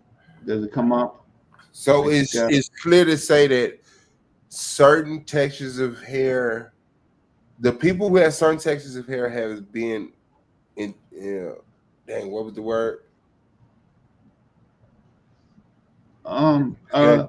Duplicate. Yeah.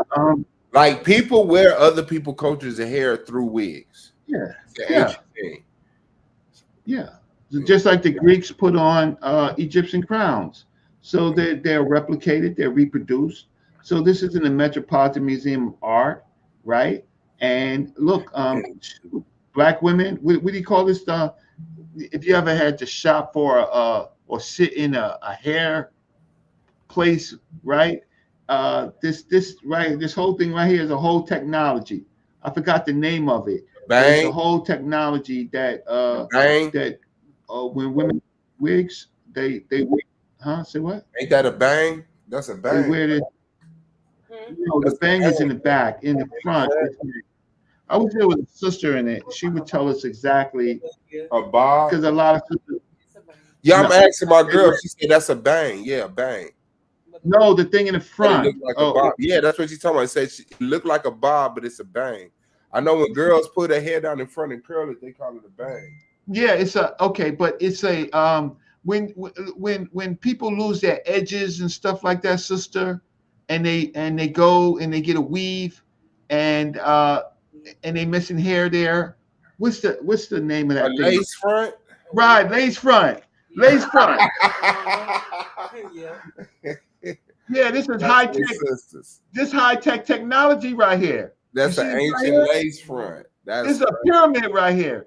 This is real. How can I say this is a technological achievement for the women in the Nile Valley? So yeah, they created lace fronts, right? So here's another rough lace front,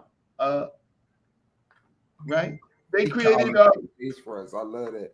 And he used ancient origins as a source. I do too. I'm telling you, they got that truth over there. You see this right here? It's a lace front right here.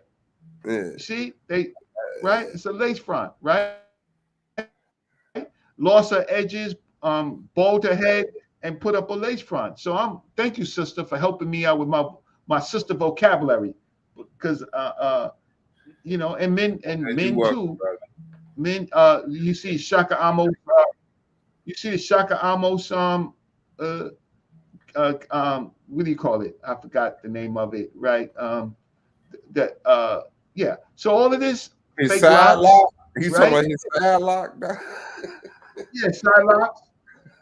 Right. And here's a sister buried. Watch this. This is what you call a sahu, a mummy, right? And this is actually a sister from the land, buried with her real natural hair and her braids, right? Mm-hmm. Right. And then she got a little hair wrap for the other side of it. But this is a She sister. looked like a lot of women I see walking around alive today. When you see them real crazy crackheads, but they just got their hair done. Yeah. So you know how we go into and buy hair extensions? Well, in ancient Egyptian, they sold hair extensions right there. Look at that. And a bag of weed. Yeah, a bag of hair extensions. Right? Some bundles, ancient bundles. Exactly. They sold it as a bundle, right? And so, and men wore it. You see this right here?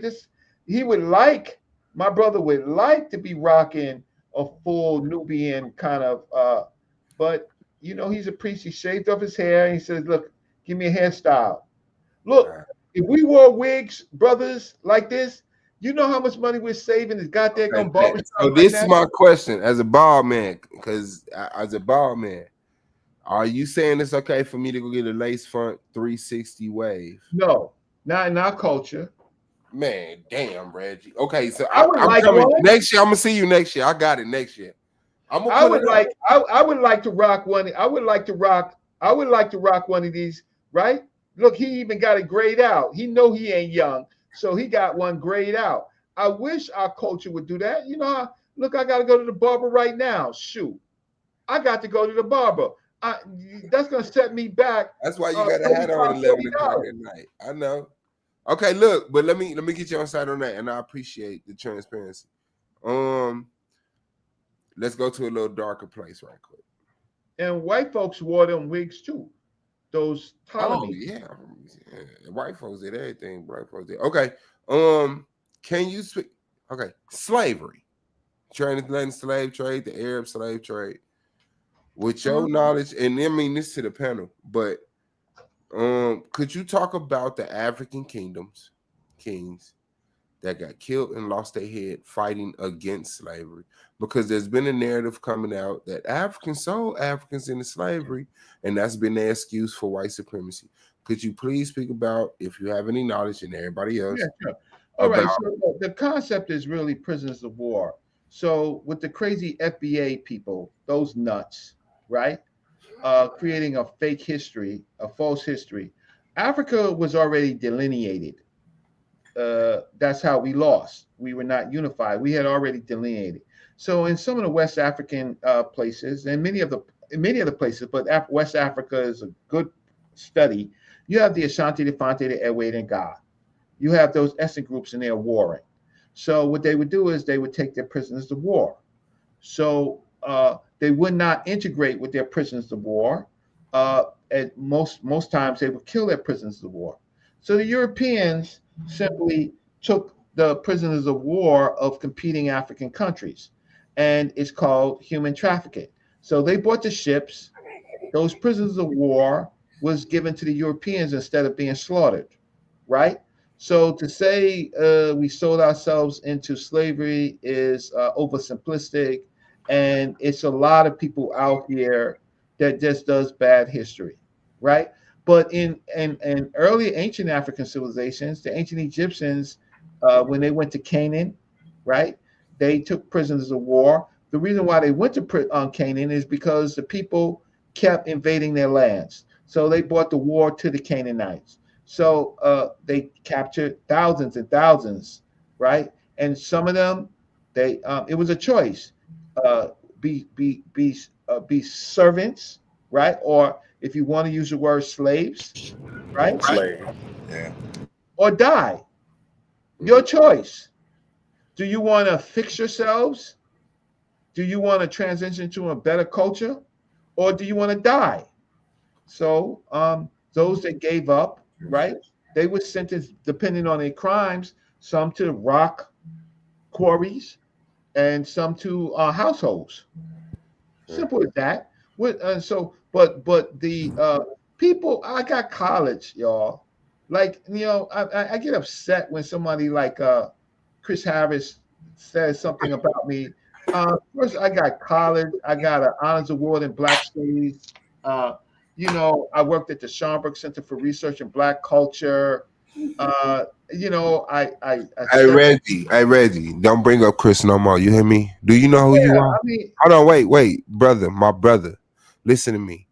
Don't bring up Chris Harris no more. He has no business in your mouth, in your mind, in any of your teachings, bro. This is what I'm saying, brother. Could you please give me a little information, if you have any, on the kingdoms that fought against slavery? oh, okay. So here's the thing. So here's the thing is when the slave, because you got ships coming from Europe, weekly, right? Okay. So when that quota ran out, then they took the people, right, who normally would produce uh, captives. They they started taking them and their families, and so that's when they got the message. And so then you have Asantewa, you have Prempeh, you have those groups of people fighting against European slavery. Too late though, right? In Angola, you have people fighting against slavery. All through, you had Africans fighting against slavery from the Arab slaveries. You have Africans fighting against slavery from the Roman slavers, right? So there is lots of resistance in Africa, right? Oversimplistic people who need education, who need to study and read some books, or look, I mean, I'm friendly until you assault me, but I'll dress you down because what have you read? Dr. John Henry Clark, my professor, teacher, right, elder, my extended grandfather, was his pallbearer. Last person to see him in death. Uh, um, uh, he asked us all, could you do some research on the Bach Treaty? The Bach Treaty is a 500-year treaty between the Sudanese people and the Arabs, right? And basically, the treaty was, and I'll pull it up for you. I think I can pull it up for you. Basically, it was Arab slavers was coming into Africa, and they made a treaty. So I'll pull it up for you. So the difference is always when you have somebody on, on your channels and stuff like that, if they can't demonstrate, if they can't demonstrate, then they're not worth anything to you, because all I'm just doing is I'm beginning to source stuff for you, right? So let me just see if I can download this. Okay, read and download. Okay. Log into. You do that. Hey, what's his name? Swan? Swap. Are you referring to the homie? No, the King Badu Bonsu II, who was executed in Dutch in 1838 or whatever, returned to like. Yeah, you're talking about we're talking about, you asked about the slave trade and the blacks selling blacks into slavery, right? It starts from like the 16th century, not the 18th century. Okay. Yeah, I'm talking about the African kings on the African soil. Yeah, right. I said the homie. You don't know who the homie are? Okay, you real muffled, bro. It's crazy on my end. I don't know if it's the homie tribe. You don't know? Do you know who they are? Yeah, I know the homie tribe. Do you know what they're responsible for? No. So you don't know who they are then? The homie tribe, the kingdom of the homie, they're the ones who are responsible for supplying the slaves to. Are you familiar with Port? I never said it right. Port Weda. Yeah. Yes. Weda. Yeah. So the homie tribe supplies the people of Weda until they're later taken. But that's dealing with the Portuguese. And so my argument is always: are you familiar with the Converso Jews? Those Jews that came. Okay, so are you saying the people they fought against slavery? Who? The people that you just mentioned. I didn't comprehend. I said those are the people who are responsible for supplying the slave. Man, did you hear me ask about the people who fought against it? There were How did you do that? Morning. I said the argument, respectfully, I said the argument recently that people been coming up with is that Africans sold each other into slave. Cool, right? But then they're trying to paint it as if that was life. But what I'm saying is that y'all don't. What I'm saying is y'all don't recognize the African kingdom, the African kings, the African people who fought against slavery. Said no, we're not selling our prisoners of war. Well, that was in the 1800s, in the 18th century. That's way even slavery was illegal, and we didn't sign papers in this country that don't even bring any African slaves at that point. 1832. Yes, So, but I'm talking more 1400s. I'm saying when the stuff was popping off. Yes. I'm saying when the transatlantic slave trade was popping off. The transatlantic slave trade was not 1400. Okay, when is the transatlantic slave Yeah, trade? why are you asking questions you don't even understand the dates and the times, brother? Okay, King J, I don't know if you really want to do this with me. Yeah, because hold on. The 1400s is the IBM. Is when is the Queen Isabella kicked the when Jews. is the transatlantic slave trade, brother? It's the 16th century, brother. From when to when, brother? Whenever they stopped. I just gave you 1832 is when they stopped. Okay, bet. When the transatlantic slave trade was popping 1400, brother. Just keep in mind, know what you're talking about. I appreciate the correction. Okay. When the transatlantic slave trade was popping off, and y'all have this narrative, the Africans sold Africans into slavery. When was that time period, brother? I said the kingdom of the homie. You said you were familiar with it. When was that time period, brother? Brother, you asked me the time period, and I named you the kingdom. It's during the time period that you said, 16. Man, how am I supposed to get a date from a term? Transatlantic slave trade. Comprehend When was this? Brother, can you just give me a date? I said 16th century, brother. That's what you said. Okay. So in the 16th century, when the Dahomey was selling other Africans in the transatlantic slave trade, do you have any information on the? Thank you for your patience, brother Reggie. Do you have any information on the kingdoms who were fighting against this transatlantic slave trade that were African? Is what I asked. But you felt it very necessary to point out what I've already admitted. Brother, familiarize yourself with the Dahomey and the kingdom of Weda and how that is the war. It's amongst each other. It's African tribes fighting African tribes. Okay, so you saying the whole transatlantic slave trade came out of this one war between the Dahomey and the Weda? That particular post, because you have Portuguese. Okay, listen. So King J, respectfully, because I've never heard you say anything that made me think you was stupid. Right? I've never like you challenge people's stuff. But it's like my question was, Dr. Reggie, do you have any brother? What happened? Brother Reggie? No. What I'm saying, I'm just recanting the state. I'm just recanting the question to get back to a healthy discourse. Okay. The question has been answered, but you didn't comprehend the answer. No, okay, maybe I didn't. Let's say I didn't. Bet. That's very clear. Okay, bad. Let's say that's very clear. I said, Brother Reggie, there's been a narrative coming out that Africans sold Africans into slavery. Do you have any information on the Africans who fought against that? And King J, to my logic, brought up the Dahomey tribe, who said were the source of the African slaves that sold each other. And I said, got that. That's not what the fuck I asked for. I said information. Language. Yeah. I said information on the kingdoms that fought against slavery.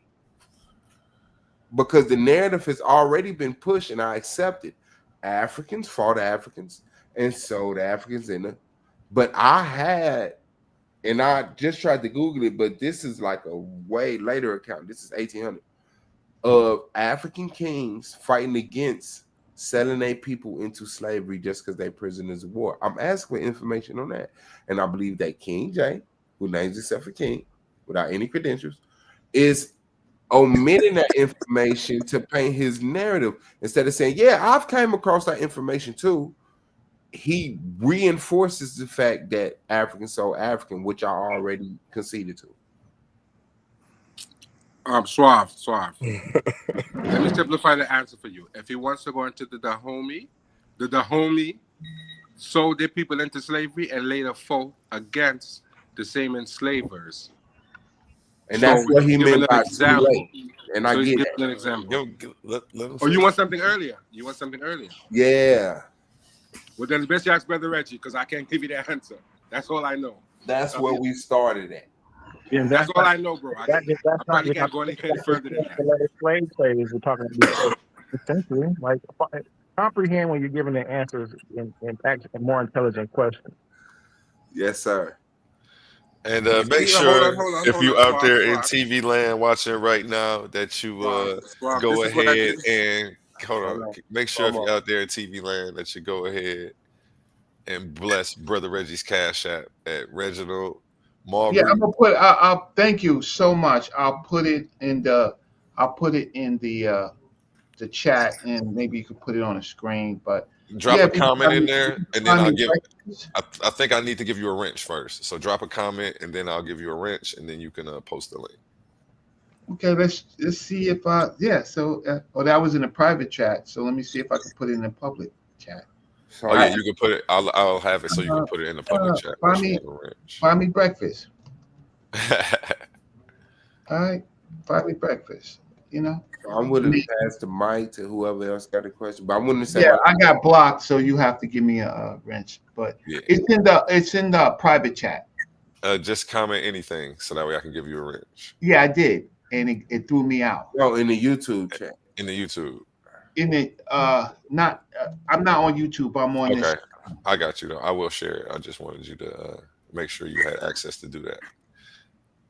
Got you. Let me take you off of there. That's his Cash App right there. I'm blocked on Solomonic TV too. Really? I didn't block you, no. Yeah, No, you need a wrench, and then you can do all of that. Well, you We have to give you we have to give you moderator status. Okay. Well, listen, there are. Luckily, remember, I worked at the Schomburg Center for Research and Black Culture at the New York Public Library. There are more than 50 volumes on the slave trade. It depends on where you want to start. Mansa Musa was a major slaver, right? He how can I say, his territory was vast. There was resistance there, not well tracked because Europeans are writing the story, right? For a while, Europeans are writing the story. Most of our material on it comes from European writers, but then we do have Islamic writers that write, and then we have what the Europeans wrote about their slave voyages. So, but I just gave an example of Ghana between Asante and Prempeh, right? I gave you an example of that, and I told you the groups of people that they were warring against. The Ashanti was warring against the Fanti, the Fanti, the Ewe, the Ga, right? Those groups of people. And then there is what the Europeans talked about with Benin, the homie Wida, and then there's Europeans collecting slaves from there. And then what I want to show you something earlier that let me share my screen so that you can see.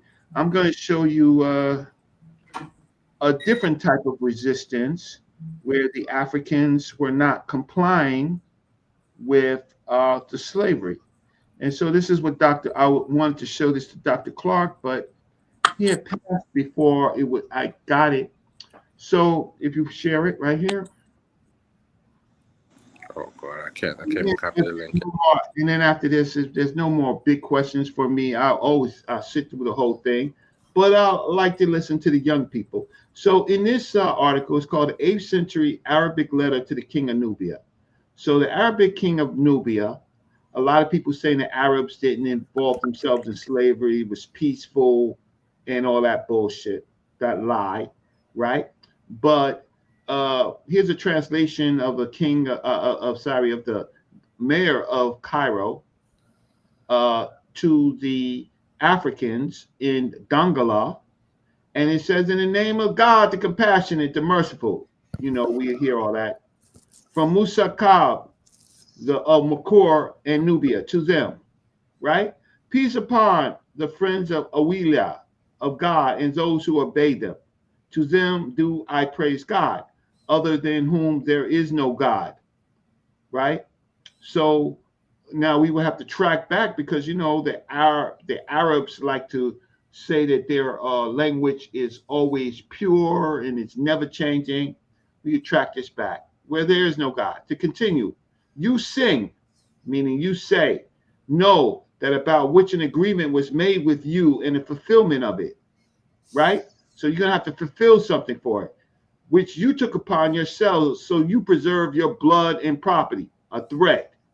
If you fulfill it, God blessed and exalted is, he says in his book, that book called the Quran, fulfill the compact of God. When you make a compact, you do not break the oath after it has been affirmed and you have made God your guarantor. Verily, God knows what you do.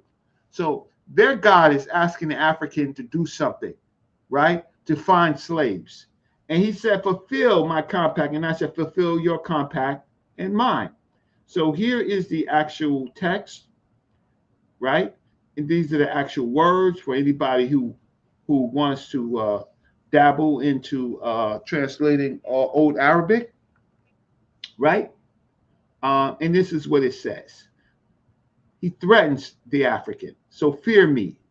We have fulfilled for you that which we took upon ourselves for you in turning away from your blood and your property, and you sing, know your security in our land and your dwelling wherever you wish in it, and repairing your merchants, blah, blah, blah. All right, so let me skip down here, right? So he says, they always talk about their daggone God and the belief of our Lord and trust in our prophet. I wonder who the goddamn Lord is, right? So then he says, okay, so he says, okay, you sing, manifest the people, and then he goes into this whole thing about the slaves that they want.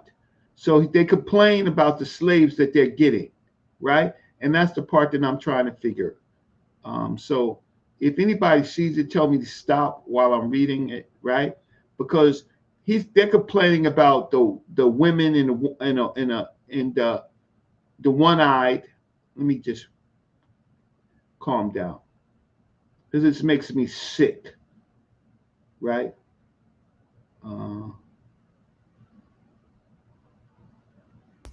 They complain about somebody of theirs that got kidnapped, right?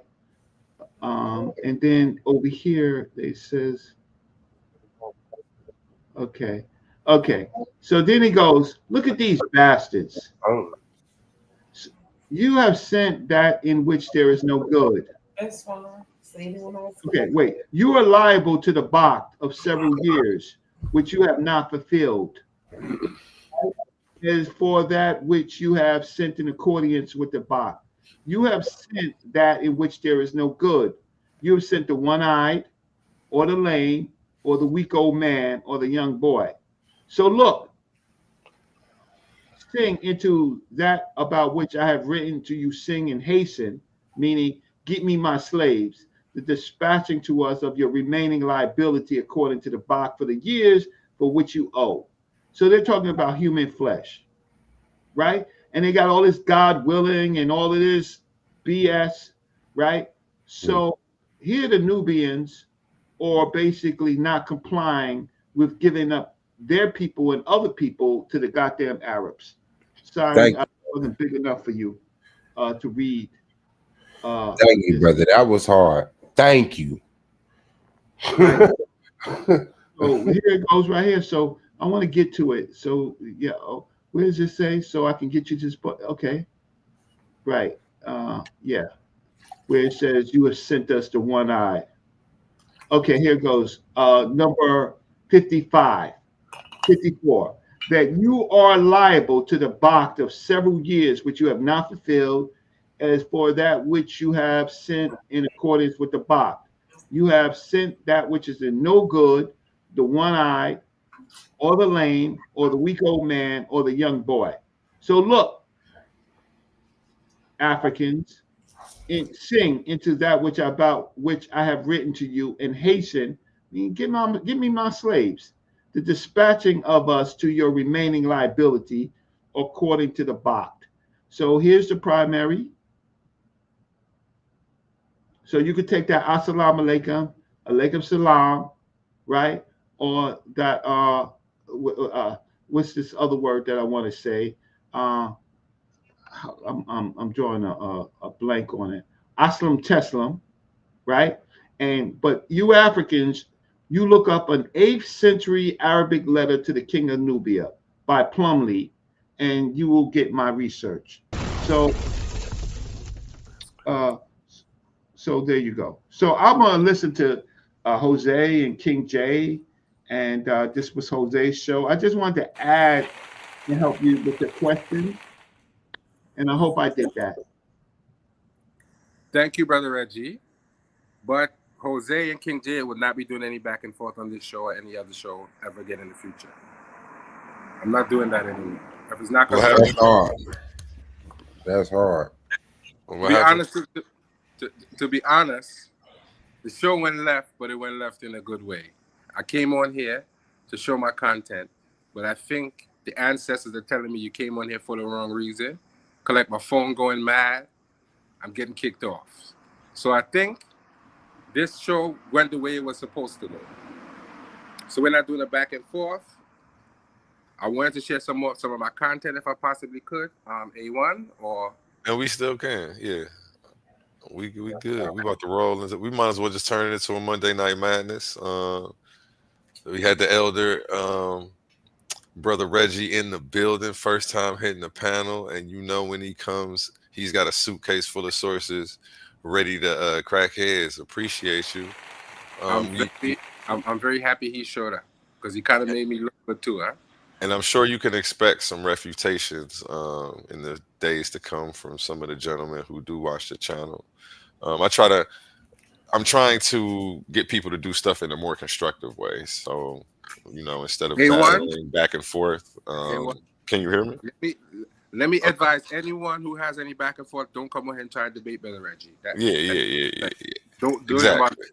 Yeah. So don't go anywhere else and do that either because do a presentation and we may review your work. I'm gonna get him on that Kimball men lace front 360 waves, man. No, brother. I think that's a culture we can adopt. Women been fooling us for years. We ain't ask no questions. I don't gotta be bald no more, and I'm willing to debate Reggie on that. Well, brother, have 2 pigs. You don't have to wear a lace front, bro. You could get 2 pigs to go to Turkey. Shout out to the men who don't want to be bald no more. You ain't got to go through that, If you want to be bald, be cool, but you can't do that. I think we got a debate topic for Jose. None of that. He's passionate about this one. You can't wear glitter bear. I mean, everybody can afford to go to Turkey, brother. Sometimes you got to go grab your 30. Somebody said they want to debate me. Somebody said they want to debate me. No. He gave a funny topic. It was okay. Should black men wear lace front 360 waves, dreads, high top fades? I could have so many hairstyles, and I'm sitting up here being judged by y'all. And let me answer the question, Suave. They're already doing it, and we don't know. Man is putting weave in the hair and lace front beards already. I don't promote that. Since you asked the question, ancient Egypt did. But ancient Egypt. No, brother. Bow down to something greater than yourself, man. Oh, that's what that was about. I missed that whole little segment. That's not lace front, Suave. That's what Brother Reggie called it. Brother Reggie put that up there. He said they wigs. He called it female wig. That was a female wig. That wasn't a male. The men wore wigs too, man. Shout out to the elder. Not lace front, brother. Don't do that to my culture because then we're gonna have to debate. Then we're gonna have to debate. He's the top scholar on the channel right now, so if he said that's what it is, that's what it is for the time. It's a lace front, but look, man, I'm telling you, man, if they had, women now they wear you could ask the brothers, sisters wear hair hats. So these are hats with hair on them, right? Yeah, with hair under the brim. It looks like a hat, but the hair that's crazy. Yeah, and shit. That's called a cap. Man, shoot, look, we just too proud, boy. But if I could get a baseball cap, Lace man, front wigs for men, man. Coming down with some locks and shit. I'll give me some locks, bro. I'm telling you, man. Lord have mercy. Well, they're already wearing lace front swaps, so they're already wearing lace front beards and weave anyway. They're already doing that. Yeah, I don't want to go. I don't want to be bald. I'm 60 years old. Shoot. Lord have mercy. Yeah, you still young, man. I don't want to be born either, but I can't help it. You can help it, brother, and that's what I'm here for. You taught me Now, something. bro, I'm I'm 40 years old. The lace front ain't rocking over here. Okay. Ben Eaton, what's good, guy? Man, shout out to you, A1, for being patient with me, man. But it was fire, bro. Peace. You was going off of some knowledge that Brother Reggie dropped, man. You was sticking to the All right. So cool. Hey, get Chris Harris a lace front, a cap. You know? Wow. I was not a part of that. That was ready. not me. I don't I agree. do not want to be on the biblical assassins attack. He's got. No, I just don't like. I do just not wanna don't be like on it. people interrupting. If y'all want to interview him, interview him. But my whole problem is I wasn't doing anything bad. I mean, like, okay, you want to give me some pushback? That's fine, but don't insult me while you're trying to do it. Thank you. Chris was a Hebrew Israelite 4 years ago. Brother Reggie, he is not on your level. He's not in your playing field. I got your back. Yeah, I just I got your back. I know the metal netter enough to argue with him. I'll make some up, but he will not sit up here and act like you his equal, and he could question let's you. say this. I'll say this. I'll say this in my experience. Sometimes people read papers and take translations and run with them, but if you put the Medu Netter in front of them, they wouldn't recognize anything on the screen. I don't know if that's Chris Harris' case. I'm not saying that. But that happens. I'm saying that. I'm saying Chris doesn't know how to read the Medu Netter. He's been able to impress a small circle of Hebrew Israelites who are most ignorant black people on earth. And he thinks that he can say, now that he's abandoned his something that he would have died for 4 years ago. Now that he's abandoned that and claimed that he's an atheist, he wants to turn his talents on brothers like Reggie, and that will not be permitted by historians like me. I have the history, Chris Harris, and that is not here. Wait, what? I just walked away from the computer for 2 seconds to turn my toaster over on because it went off too soon. 4 and years what did ahead. I just miss? I just heard. Can we not bring up other people's name? I heard a name that just wasn't here. Let's just go the other direction with this, please. Now that I'm back, that was 2 minutes to do whatever y'all did or whatever the heck I just missed. Yeah, we were talking about lace front. I tried to turn the potatoes over. We were talking about lace front wigs. Okay. You can't leave the kids alone for 2 Yeah, I just heard back and I still heard somebody else's name. And you know, let's promote positivity and I'm just poking at Chris Harris. Brother Reggie brought him up because he got up in here and confronted him, and I'm just exaggerating the fact that Chris has no reason to even be in a conversation with Brother Reggie. So that's it. It's respect. He does have a reason to be in the conversation over here on this channel, though. Yeah, no. My word from our sponsors. No. To go to a quick word from our sponsors. Let me show everybody why I created this channel and why we're all here today. These are not just speakers. These are thinkers, forged in fire. Warriors of words stepping into destiny. Welcome to the Coliseum of Arguments, where logic clashes with conviction and ideas spill like blood in the sand. 16 titans, 16 minds, one path to immortality. They come seeking truth, they fight for redemption, they burn for revenge. Featuring the intellectual elite of the Titans Debate League. Every round a new war, every word a new weapon. Every Titan ready to fall or rise in glory. This is not debate, this is combat. Step into the Coliseum of Arguments. Only the brave speak here. Are you not entertained?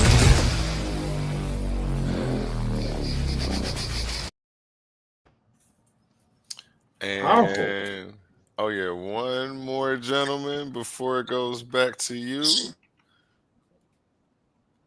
Just for the people watching at home, somebody did send me something for you, Brother Reggie. I made sure it got straight over to you, and You can also In every debate, there's power, passion, and purpose. sorry. Titans Debate League isn't just a podcast, it's a movement, a place where big ideas collide and voices that matter are heard. But to keep this arena alive, we need you in our corner. Your support through Cash App isn't just a donation, it's an investment in truth, in dialogue, and in community. Every dollar helps us bring sharper debates, stronger guests, and bigger opportunities for growth. And here's the best part. When you give, you're not just supporting us. You're standing tall as part of the Titan family. We see you, we value you, and we appreciate you. So if you've ever felt inspired, challenged, or entertained by what we do, show some love and send your support to $ Titans Debate League at Cash App today. Again, that's $ Titans Debate League at Cash App today. Together, let's keep this debate alive, keep the fire burning, and keep the Titans rising. Have a blessed day. Get down or lay down when we're stopping. It's the Clash of the Titans. Man, Okay, back to you, gentlemen. I wish I was younger. Shoot, I wish I was younger. I'm so glad that we're dealing with true information and we're debating it. And you know, I come from Sonetta Studios, right? Shout out them. I come from there, so I seen some of the. I bought, believe it or not, I bought Dr. Yosef Benjo-Cannon to a debate. Mm. Did you ever see that? Which one did you bring him to? He's a legend. I've seen a few of his on online when he's sitting on a platform debating the Hebrew. Well, it was a white guy. I'm not sure if he was Right, Hebrew. but Sorry if that's bought- offensive to anybody. I wasn't I sure. bought Dr. Ben from the nursing home in the last 3 years or 4 years of his life. I bought him to Sonetta's debate with Aline Bay and Sarah Sunseti. I did a video on that.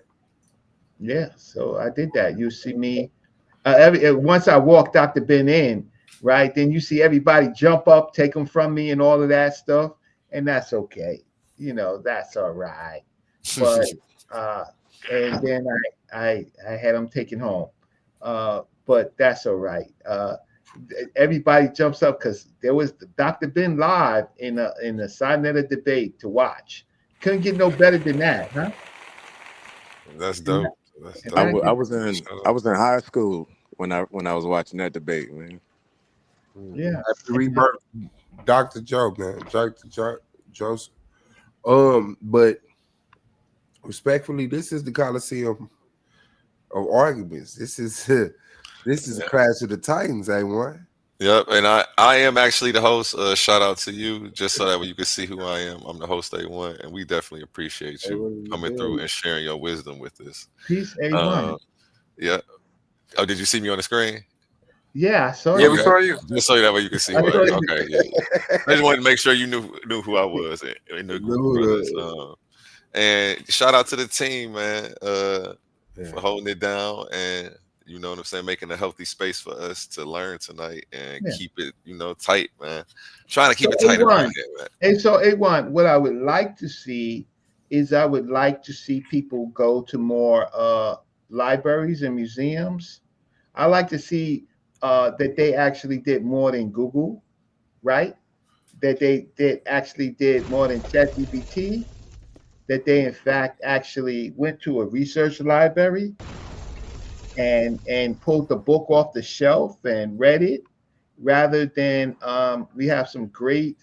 we do have some really, really great AI stuff and Google stuff and PDFs, but I would actually like people pulling books off the shelves, right? What do you think about that? I got my book collection. I really pride myself. Well, I don't pride myself on my library, but I do. I just remember growing up and reading all my dad's books. I couldn't ask him a question about anything because I would be told to go look it up. So that's how I ended up so knowledgeable about it. That's hard. I couldn't even ask for a definition or how you spell a word. How you spell something, go look it up.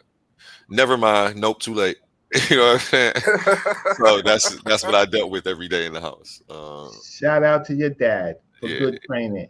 And he's one of the judges in my tournament as well. So he's definitely an opinion that people have grown to love around here. So yeah, definitely. Let me give my pops a round of applause. Yeah, man. You know, Congrats to Pops, man. Yeah, if we don't own it, if we don't own it or have access to it, then we're shut out. You understand? We're shut out of it, right? But once you own it, you and your family own it forever, right? Can I ask you, have you done your family history? No, not yet. I'm going to do it this year though, because there's a lot of conversations that now. Well, I'm understanding now. I'm not under the understanding now. I know that I needed to be able to be involved in certain conversations, or to, for my opinion to even matter. So yeah, I'm about to. Yeah. How many of the rest of you have done it? Because here's the thing: is I've done family history research for some of my greats, like Dr. Leonard Jeffries, right? Had to tell Dr. Leonard Jeffries that his name is not Jeffries, it's Jeffers, and it was converted to Jeffrey. And he was the one who helped Al Taylor do Roots, right? And so I had to use tools to go and help him with his family research. And I find that in these conversations, with Hebrews and Christians, they replace their ancestors with biblical characters. They don't know who their ancestors are, but they map themselves to biblical characters. How stupid is that? Very stupid. Right? How stupid is that? And so what happens is that if you don't know who your listen, you have 2 parents, you have 4 grandparents, you have 8 great grandparents, great great grandparents, 16 great grand. If you don't do you know how to do it? Do you know how to do it? The ancestry, you talking about online, like Forever 20 Ancestry.com? DNA. No, we don't do DNA. DNA is a part of it, but we do. Well, no, I don't. Then explain it to me. You talking about looking up the paperwork on your parents' parents and they parents and tracing them paper wise? Yeah, I don't know how to do it. Genealogy is talking about. Okay, so let me just see if I can log in. I can't learn. Okay, sign in with Google. I definitely want to know. Okay, so let me see. Sometimes I get locked out. I gotta sign in with a password, and let me see if I can remember this password. Just give me a few minutes, otherwise I gotta reset. Take your time. No, take your time. And I'll show you. So A1. Let me ask you that. I can say something here, A1? Yeah, go ahead. Talk to me while he's doing that. I have about an hour more left on stream, probably, or a little bit more, because my wife has a business and I have to go to work for the business. So, could I ask those on the panel, except for brother Reggie, to kind of drop off the panel so I can show some of my content? Is that okay? Black Power, man. I'm hollering at you. Shout out to A1. Shout out to everybody on the panel, man. Keep it up, brother Reggie. Can we just do it another night and set you up for another show, so that way you will be more well prepared? You think that'd be better? Yeah, even though he already dropped off, I think we should just get you, so that way you're not rushing through it, and you know exactly what you want to bring. I'd rather you come prepared from the beginning. All right. We already started another build. We can touch on some information if you just want to bring it up, but I still want your whole presentation. Like, I want so you're not let me slide with that. I still owe you a PowerPoint. Yeah, you still owe me an episode, bro. You still owe me an episode. And don't invite me the next time that you do it. Don't invite me, Joey, to come on. Don't do that. No, brother Reggie, I didn't say for you to drop off. I said everybody but you. I didn't say that, brother Reggie. No, but I do want to. Yeah. Okay. So what do you? I'll stop. You just tell me what I should do. What should I do? No. I want to see what you had. No. Hold on. Let me clear this up. I said I wanted everyone to drop off, but you, brother Reggie, I wasn't putting you off the show. I didn't say that to you. No, I know that. But you had something else that you wanted to plan, and I didn't know that that's what you wanted to do. No, brother Reggie. Nothing I'm saying applies to you. I'm glad you came on the show. So don't take that towards you. I didn't say anything towards you, brother Reggie. Nothing I thought towards you. Yeah, I That didn't want to wasn't mix the directed to two you. builds. We already had, we was having a strong build. I didn't want to break it and then start No, another. no.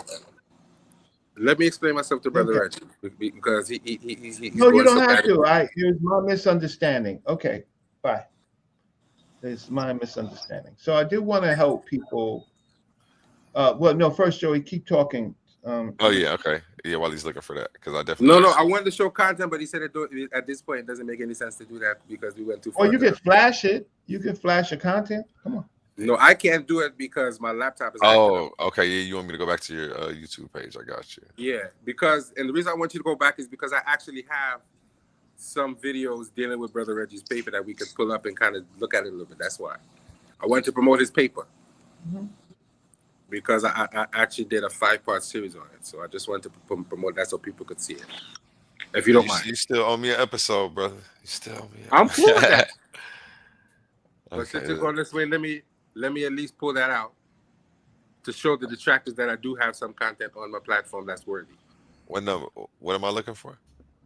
If you look into, I think it's videos, you'll see some that are titled Brother Reggie Paper. It'll be about 5 of them. So you'll see 1, 2, 3, 4, and 5. Hopefully this sound is good because me and technology don't mix because I was having problems with sound, all kind of things. My phone just now was going left, right, beeping and blipping, all kind of madness. If you don't see it there, you'll look for lives, and you see it, and you see it on lives. Yeah, it's not. I think I just saw it. Sheesh. I think those are lies, right? Okay, Reggie Papers Part 1. Yeah. It goes from Yeah. 1 to Yeah. Reggie Papers. Click on that one. Yeah. Click on that one. Yeah. Part 1 and 2 because that's a compilation. Good night, video. good evening, depending on what time Sound it is much is better that too. you're on the world. This is me reading the first 5 pages for real this time of Brother Reginald Mayberry's paper, Syncretism, a means and method for accurately translating Kemet to you and Kem. Reginald A. Mayberry, independent scholar. Reggie.mayberry@gmail.com. You still have that wavy, This watery article is a sound in the reflection of the background. presentation offered at That's 2019 just my voice. Association for Classical African Civilization. No, it's almost like a Conference, frequency. where the origins and meanings of the word Kemet has a footnote there, which we'll get to later, was debated. This examination seeks to identify syncretism as a proposed and superior method of interpreting ancient texts, specifically the Medu Neter. Therefore, syncretism affords a more accurate understanding of the ancient texts of the Kemetiu. More specifically, the aim and objective of this article is to examine the origins of the ancient Egyptian word Kemet to highlight and establish its relationship with both the Black cattle and the sacred Black people that ancients referred to. Okay, that wavy thing is messing with my eardrums. I have headphones on. Wow, boy. It's going. Yeah, you were gonna have to get your audio together. Let me see. How old are these? I want to go over the information. That's throwing me though. 18 minutes.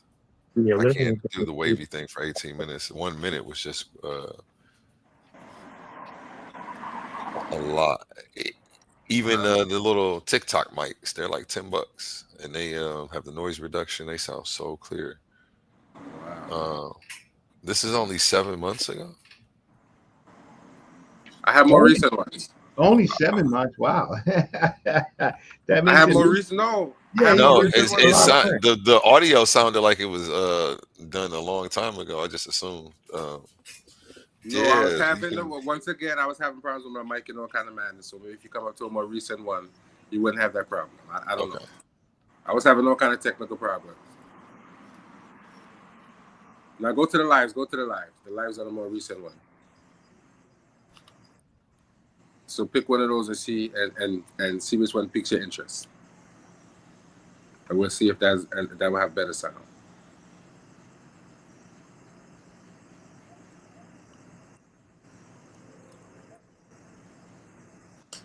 Who is this? This is Titans TV. Good night, everyone. I'm just doing a little repost of my make it big.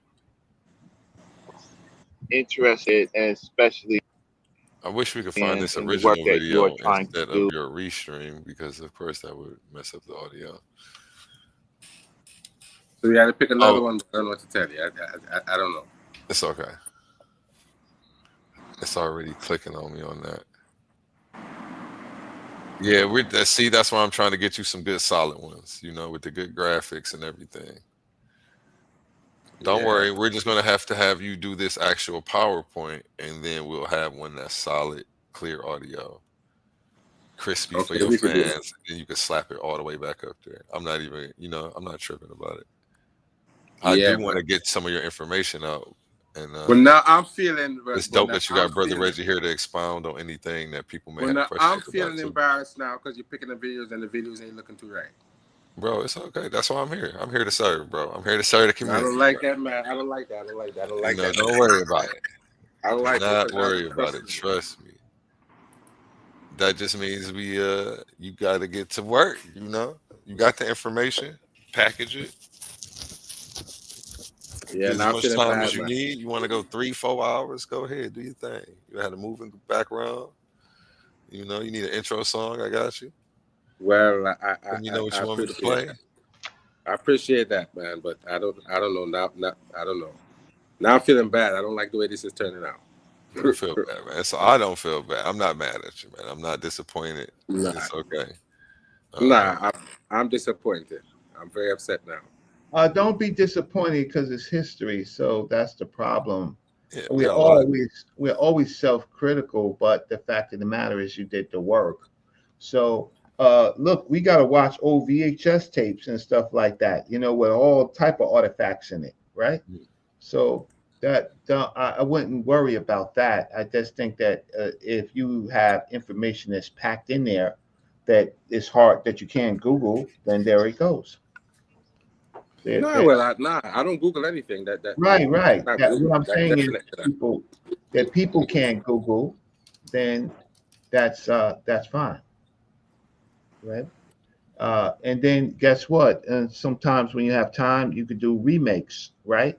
It's because we got new tools. We got artificial intelligence tools and stuff like that, right? So some of them can record your voice and then redo your voice all over, and then sometimes you could, in fact, clean up the audio, right?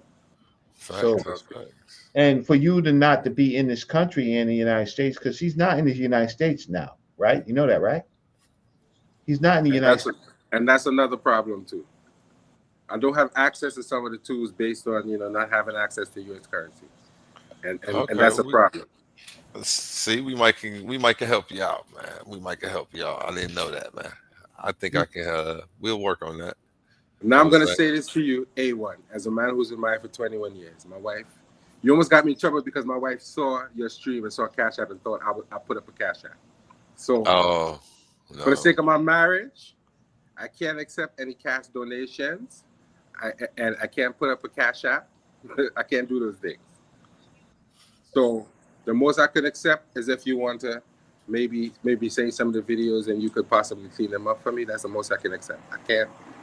I got you. We could just repackage the information and you can put it back out. That's what I'm trying to get you to do over here. It'll give you a chance to get your speaking skills back tightened up. You get all the practice you need over here on the Coliseum of Arguments. I got this video pulled up. I think this might be the one. It might be a different one. Did you want to watch some of this? This looked like the one that you had a video on. It might be Reggie on Titans TV. It might be this one. Shout out Kalam if he's watching. Get us a thumbs up too, and make sure you get on over to Titans TV and help run their numbers up, man. They're showing a lot of support and they're doing some dope stuff overseas. He went to the museum with me. Kalam came to New York. For real? Yeah, of course. Yeah, that's what's up, man. Yeah, that's what's up. I saw he gave me a shout out the one day. I'm like, man, that's dope that I didn't even think he knew who I was, man. So definitely big shout out to him. I'm new. I've only been doing this for hasn't even been 120 days that I've been a host. I've been debating for about 2 years. So, I kind of got pushed into this space and try to create a space for the people who didn't have a voice on other platforms. So like they're pushing me into the debate space too, right, A1? they're trying, you know, but you know, I do No, presentation style interviews for people. So but it's if you don't want interesting. to, But it's interesting how I come on here for one thing, and the show went a totally different way. And to be honest, I wanted it to go this way anyway. as So it's long all as the right. people get the information, I always feel like it's a win. So, and that's what definitely happened today. Well, Jose is a friend of mine, so I, and he's kind. He's not, how can I say? He's in our communities. We're rough. We're rough on each other, nasty, right? Jose is really kind and grateful, right? Um, yeah, it's rough. Listen, if you wrong and strong, King J will stomp all over you, leave nothing left, right? So invite him to your to be one of your debaters. Right? Yep, I got that lined up. I have a presentation coming up from him. He was ready to go at any moment in time. He's sitting on here waiting for me to end this stream so he could be like, "Hey, what's up, man? Crank that boy back up." Yeah, Like, he on no, go bro. time. He on He go on go time, boy. time. Huh? I'm joking, but I'm He's like serious. that dude in I'm serious a little bit too. he's the what's that dude in Atlanta? Little something. What's his name? He He ready. was caught up in that trial on Young Thug.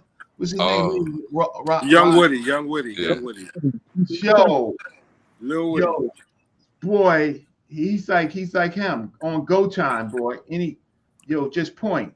That's hey, brother Reggie. I mean, you didn't call it to me. I'm just saying that dude told on some people. So if you compare him to that people to him, I mean, we know you probably didn't know that, but people will take it as an insult. What? Woody's a snitch? If you compare anybody to Woody, yeah. Well, he's a snitch for real? Yeah, he told. I mean, I guess that's what's going around. Don't look, let me they get to making claims. all of them boys told, right? Yeah, It's okay. just that they wanted to use him as a fall guy. I like that, Dan. I like how you put it. Because he did the work. He the shooter, right? So it's hard in a case when everybody's telling on you and you trying to get yourself free. That's why you shouldn't enter that game. But I'm in New York. I know about that game real lovely. Right? Yeah. I just didn't want you to say it to somebody and they think you're saying something that you weren't. No.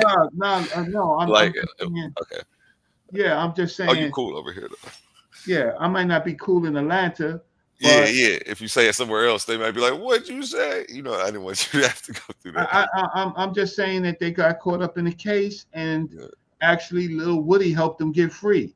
He said he was told, but he was a boss, right? He messed up the whole thing, right? When they put him on the stand, he messed up the whole thing. He got them boys free, huh? They should be grateful, but they're not. But anyway, I ain't going to Atlanta no time soon. That's not my place. I ain't going nowhere no time soon. I got so many enemies. Shit, I ain't going nowhere. Right? So what I wanted to brother Reggie does museum tours too, right? Definitely not. No, I didn't. I'm gonna have to sign up for one. Yes, I just subscribed to his page, so if he has his info up on there. Nah, I mean, look, I have my email and stuff like that. If you're in New York with your family, I love to take families. I love to take children, right? I don't I kind of personalize it. I'm not one of those type of people who go in there and act like I really kind of interact. I give you a handout. Shoot, how old is your oldest? Your oldest child? 13. I got him. They'll be reading Metanetia faster than you. You'll be like, Brother Reggie, give me a handout, and I'll be like, nope, right? Shoot. I'll have them read 20% of the Metanetia before they walk out the museum, just by handouts. All they got to do is just match the king, right? Match the sound, and we rocking. You got to take a class. Some people, they have to learn like that. They're the kids are faster learner because we got too much blockage. We got bills to pay. You be worrying about how much is the hotels in New York? You know what I'm saying? Yo, look at You know, when's my flight coming back home? How much that gonna cost, right? You got too much stress. Your kids, they ain't got no stress. They be like, wow, this is a great museum. I didn't know that these are black people. They look like us. Wow, daddy, this person looked like you, and this person looked like mom, and this person looked like grandma, right? And are you serious? I never knew that these people called Egyptians look like us. They in Africa? Oh wow, wow. Now, you know, so it's things like that is fine. And with women and stuff like that, I do an excellent job on women in ancient Africa. I largely talk about them more than I talk about the kings. I talk about the women, right? You know, so anyway, but what I wanted to show you to close out, and thank you for anybody that gave me a contribution. I'm almost able to buy a McDonald's breakfast sandwich. I ain't there yet. I ain't there yet, so I can't. I gotta chip in. But let me show you this. Okay, so this is for our friends and family. This is for our researchers. Please stop arguing with these people who can't tell you this is the number one weapon. So if you share my screen, and I can't make it larger, but okay, you go to ancestry.com. The accounts are expensive. They charge ridiculous price, $29 a month, right? But if you get your ducks in order prior to going on, it's going to help you. And if you only got $29 for the month, then you got to do your best work. Otherwise, you need another month and another month, right? But please don't leave this account running and you're not doing no work, because this is for genealogists. So here is this is me. This is my dad. This is this is my father and my father's people. So let's start it right here. So this is my father. This is my mother. This is her dad and her mom, his dad and his mom. And you see these little ribbons right here with the green things? Mm-hmm. These are called hints. So my dad, his father is Willie Pender. His mother's name is Jenny Mabry. They were not married. Right? Mm-hmm. And what happens is, okay, so I noticed, so I was booked up before I started. And then it goes on, my mother's father's mother and father, and my mother's mother and father. So for example, like let's go to Willie Pender. So when I go to Willie Pender, I would go to hints. And when I go to hints for Willie Pender, it would start pulling information about Willie Pender that I need to know, right? I need to know his census records. I need to know his death certificate. I need to know things about him that's going to tell me about my own family. I don't need no goddamn Bible, right? Right? And then there are other people that I may have to verify to see if this record is connected to the Willie Pender that I am talking about. Y'all got it? Right? Mm-hmm. Okay. So then, for example, I'll go back. Let's go back. So taking this process from Willie Pender, I get his parents, Willie Pender and Marina Dancy, right? And then I do the same thing. I go over here and I go, I do the profile. And profile is going to tell me what I already have. This is what I already have, information about what I already have about this. So I know that Sterling Pender was married to Marina Ramsey Dancy, and I would verify it by the death certificate. I could verify it by census records, right? I can verify it by marriage records, right? So this is how we do genealogy research. So then we get back to, we go over here. So now we're into the 1808 period. So Sterling Pender, his daddy is Pompey Pender. So we go into here and we do the same thing. I go and find out. I would verify through his marriage records and death records and census records the birth of the son. So this is how I know that Sterling Pender is a son, right, of Pompey Pender, right? And then I look at other family resident members. And then, okay, so for example, here, that's Pompey Pender. And then I have a hint. So now with Pompey Pender, I can go, it's going to give me some additional information. Now, remember, I'm in 1808, right? So there might be other Pompey Penders, right? But over here, there might be some other cohabitation. So a cohabitation. So if I don't know if I can do this because I didn't pay. No, I didn't. I stopped paying because it's expensive, and I'll get back on. It's $24 monthly, right? But I'm so sure that I can get this record, right? So then we go back. Let's go back. Because everything is computerized now, before you had to do it by hand. And it would take hours and hours and days. And you would go there and guess what? You might find nothing. It would be horrible. But now, okay, so this is Sterling Pender, right? So then I can go to his wife, Marina, and I can begin to get information on. So I know that Marina Remy Dancy's mother is Bessie Dancy. I can do this to Alan C. Okay, Alan, I have to do some more work on Alan.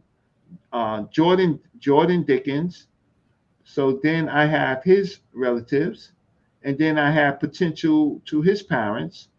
And then Baita, I know, right? I know her, right? Because Baita would be the name of my my aunt, my great aunt, and they begin to rename family members based on their own children. And Susan Rossi is one of my white relatives. Susan Rossi, she's white. She married Jim Powell, right? And he's black, and she's white. And then I get Betty Powell, right? And so when you click on, it's not exciting because this is my family history, but it would be exciting if you knew, watch this, if you did your own family, right? It would be exciting. It's something that you could bring to family reunions. It's something that you can give as a gift to your children, right? So that guess what? In my family are not biblical people. So when the Hebrews say, I'm a Hebrew, I ask you, are you circumcised? Was your father a Hebrew? Yeah, well, he was circumcised. Was he circumcised in the hospital? Was he circumcised in the temple? Right? Okay, so you can't argue with me about history when your history is made up and my history is real. You got it? Mm-hmm.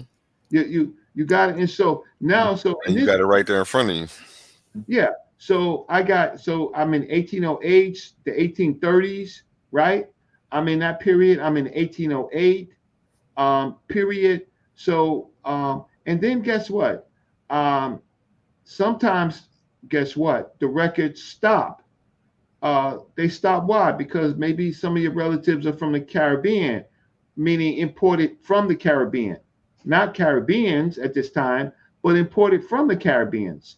Sometimes in the 1850s and 60s, Africans are still being imported into this country, right? So there's not a long reign, meaning that there are enslaved people coming into this country. And then sometimes you might find census records, right, where the name stops, but you have the plantation owner, and you have your family in a plantation as a worker with no real name. Boy, 14 years old, right, on the Dickens plantation, right? And then what you would do is you would get the census records, and then you say, oh, shoot, wow, this matches up with the age of my great-great-grandfather at this time period. So it becomes tricky, but this is real history. This is not foundational Black Americans where they call themselves foundational Black Americans, but they don't even know their own family. So I'll stop sharing, and if you have any comments. But do you understand this? This is the type of researcher that I am versus makeup artists. You know, those people that put up on those men that put up makeup, lipstick, mascara, right? You can't have these arguments. And guess what? I have a claim for reparations, right? You can't have a claim for reparations if you can't show family members at a particular time period, at a particular location, right? So if I can show my family in, for example, Edgecombe County in North Carolina, and they're being disenfranchised, right? Or they had to move, then I have a claim for reparations. I just can't say my great-great-granddaddy was a slave. I can't say that, right? Now, these people right here, Gloria Pearson, my mom, right? Okay, her father was William Henry Pearson and C. Harrison Pearson, right? Now watch this. You see this Pearson right here? You're not sharing your screen anymore. Oh, sorry. Thank you. Stop sharing. Okay, so I'm gonna show you. Okay, so sorry. So Reggie, you could have easily have been a Pender. You sound real muffled, King J. Yeah, I am. No, my real name, my paternal real name is Pender. Okay. Right? But my family, most of my family did not. They knew who Willie Pender was, but my real name is Reginald. Should be Reginald A. Pender. Yeah. But it is Mabry because they were unmarried. They were not married. So meaning he was an older guy, she was a younger guy. She died of swine flu on a plantation. Her son, which is Alfred Mabry, this Alfred Mabry right here, he was raised, and he's cousin. So his cousins were Penders, right? But he was raised as an orphan, right? And we can find out who he was living with at that time.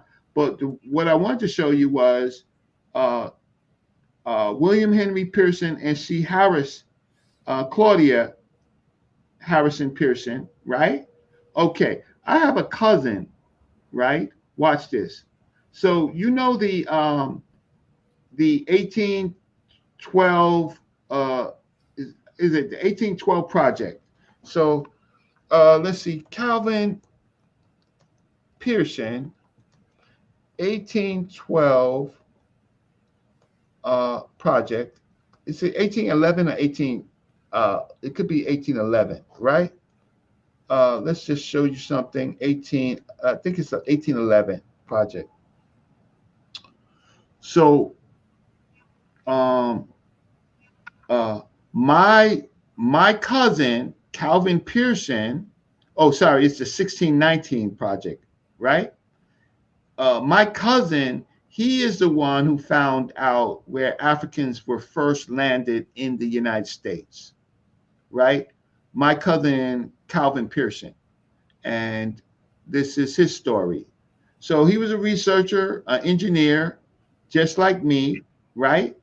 And better than me, he helped recognize Hampton, which is the forts. There was Fort Comfort that became Fort Monroe, is the place, not Jamestown, that our people came to, right?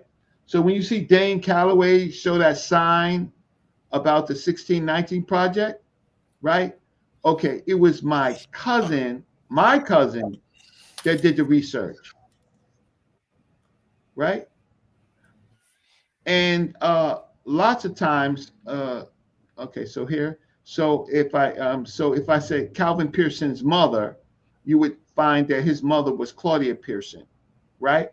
And so now, okay, so what does it says? It says correcting a narrative steeped in long-standing traditions and trusted historical documents is never an easy task. And for Pearson and his warrior members of Project 1619, it was an uphill battle. Their mission was to convince those in authority that it was that what is today Fort Monroe, Virginia, in Hampton, was actually the landing site in 1619 of the first chained Africans from the nation of Angola, right? Thusly, that was a ground zero where American slavery began. So how do you like that, y'all? It's interesting, Reggie. It's like this is the first I've heard you mention this on any panel as far as like Calvin Pearson being your cousin. That's really interesting. So I'm sorry, you know, my condolences. I just looked and saw that he passed last year, and so probably if it's the same one. And what happened was, I was gonna say if it's the same one I'm looking at, he resembles Judge Joe Brown like tremendously. If that's the one that I'm looking at with the glasses. Yeah, he's very light. He's very light. And that's where I get my lightness from my mother. But so his parents was Clarence Pearson, right? And Sally Mae Pearson, right? And then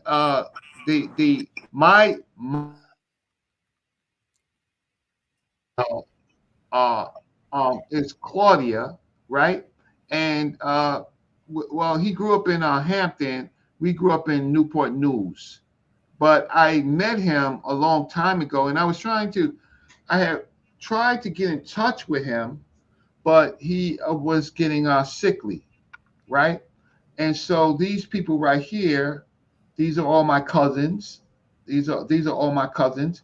But my family is responsible for the 1619 project, right? So so let's go back here. So, right. So this is in this area right here. So my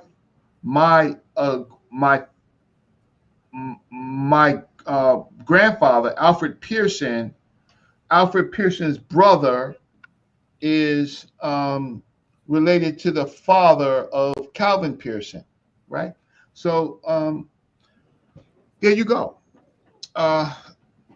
There you go. And I appreciate you for sharing that. But my main thing is, my main thing is go to ancestry.com and then put in your parents, as much information as your parents and your grandparents, and then you follow the links, and then you talk to your aunties and your whoever's left, and you try to verify it there, right? Otherwise you're gonna only verify it by paper. But some of you are younger than me, and your aunties and maybe even your grandmother. So if you have a grandmother or grandfather still alive, call them up this holiday. Call them up and say, I want to talk to you about your daddy, because you know who your grandfather is. You want to ask or your grandmother, you want to ask them, what's the name of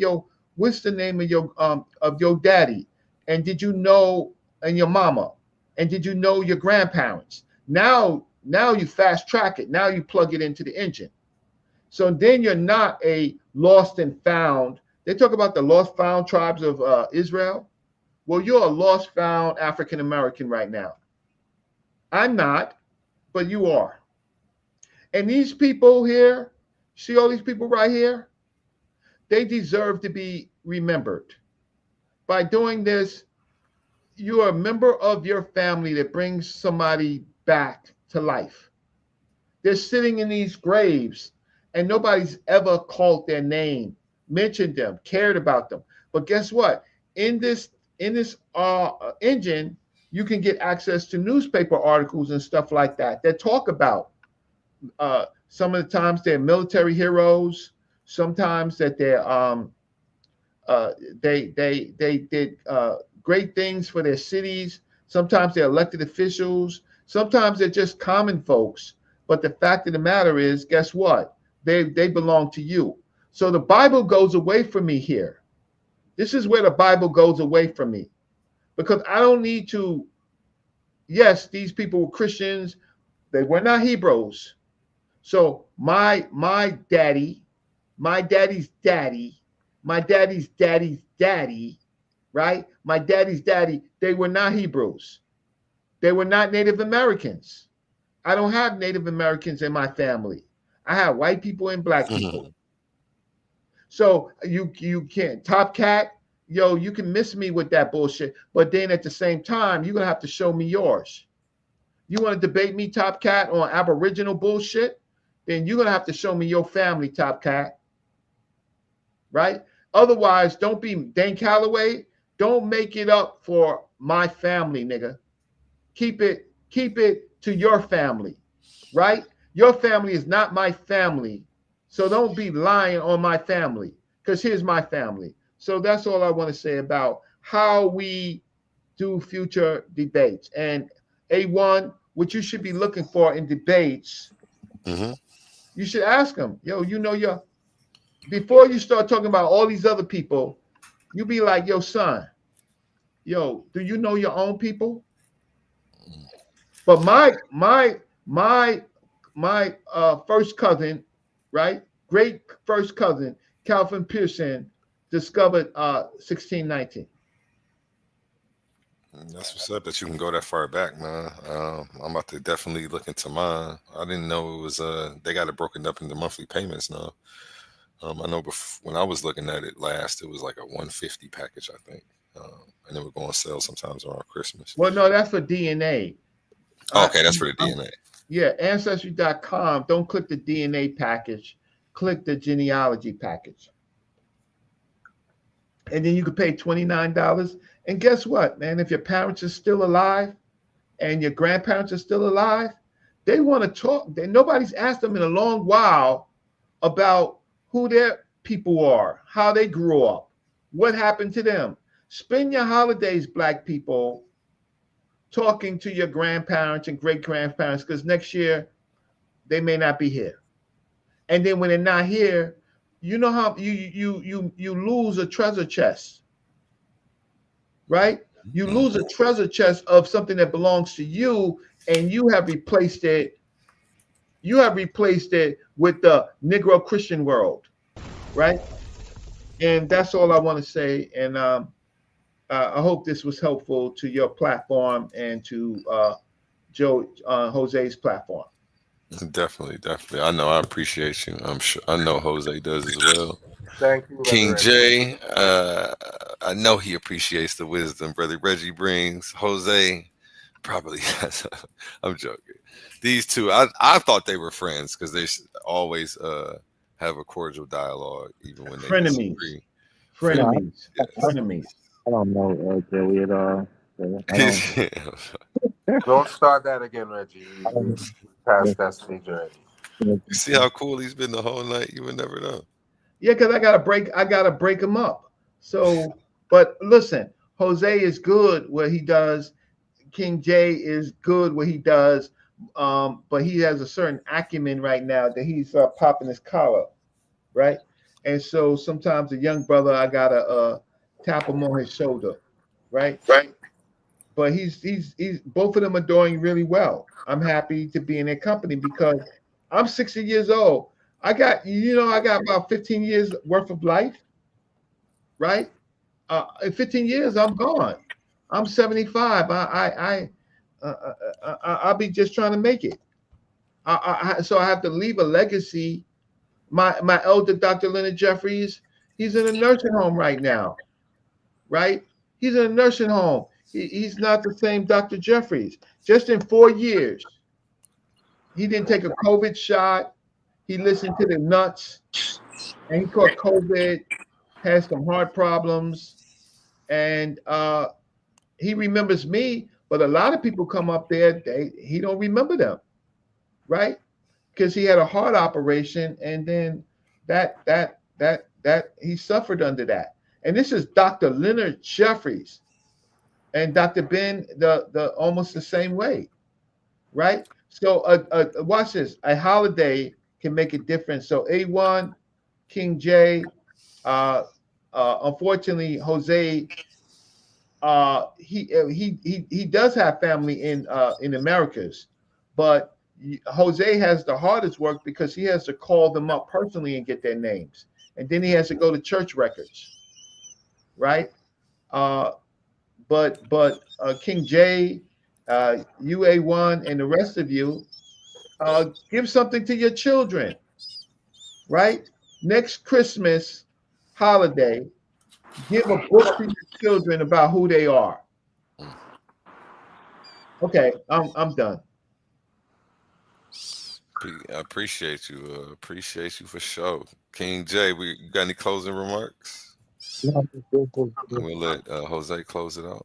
yeah, of course. Just as a blessing to be on the panel. I enjoyed the brother Reggie and his presentation, Jose's presentation as well. So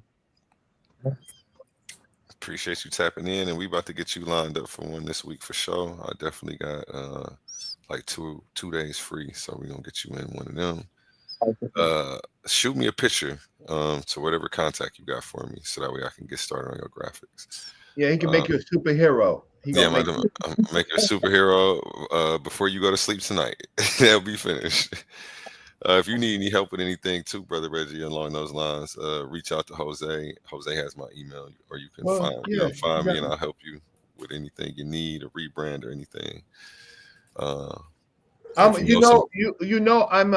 on the front page of DC Comics. I'm a human hero. You know that? No, I didn't. You gotta send it. Where do I look that up at before you go? Because I may not be able to. Yeah, I'm gonna show you right now. DC Comics, and it's called Free Speech.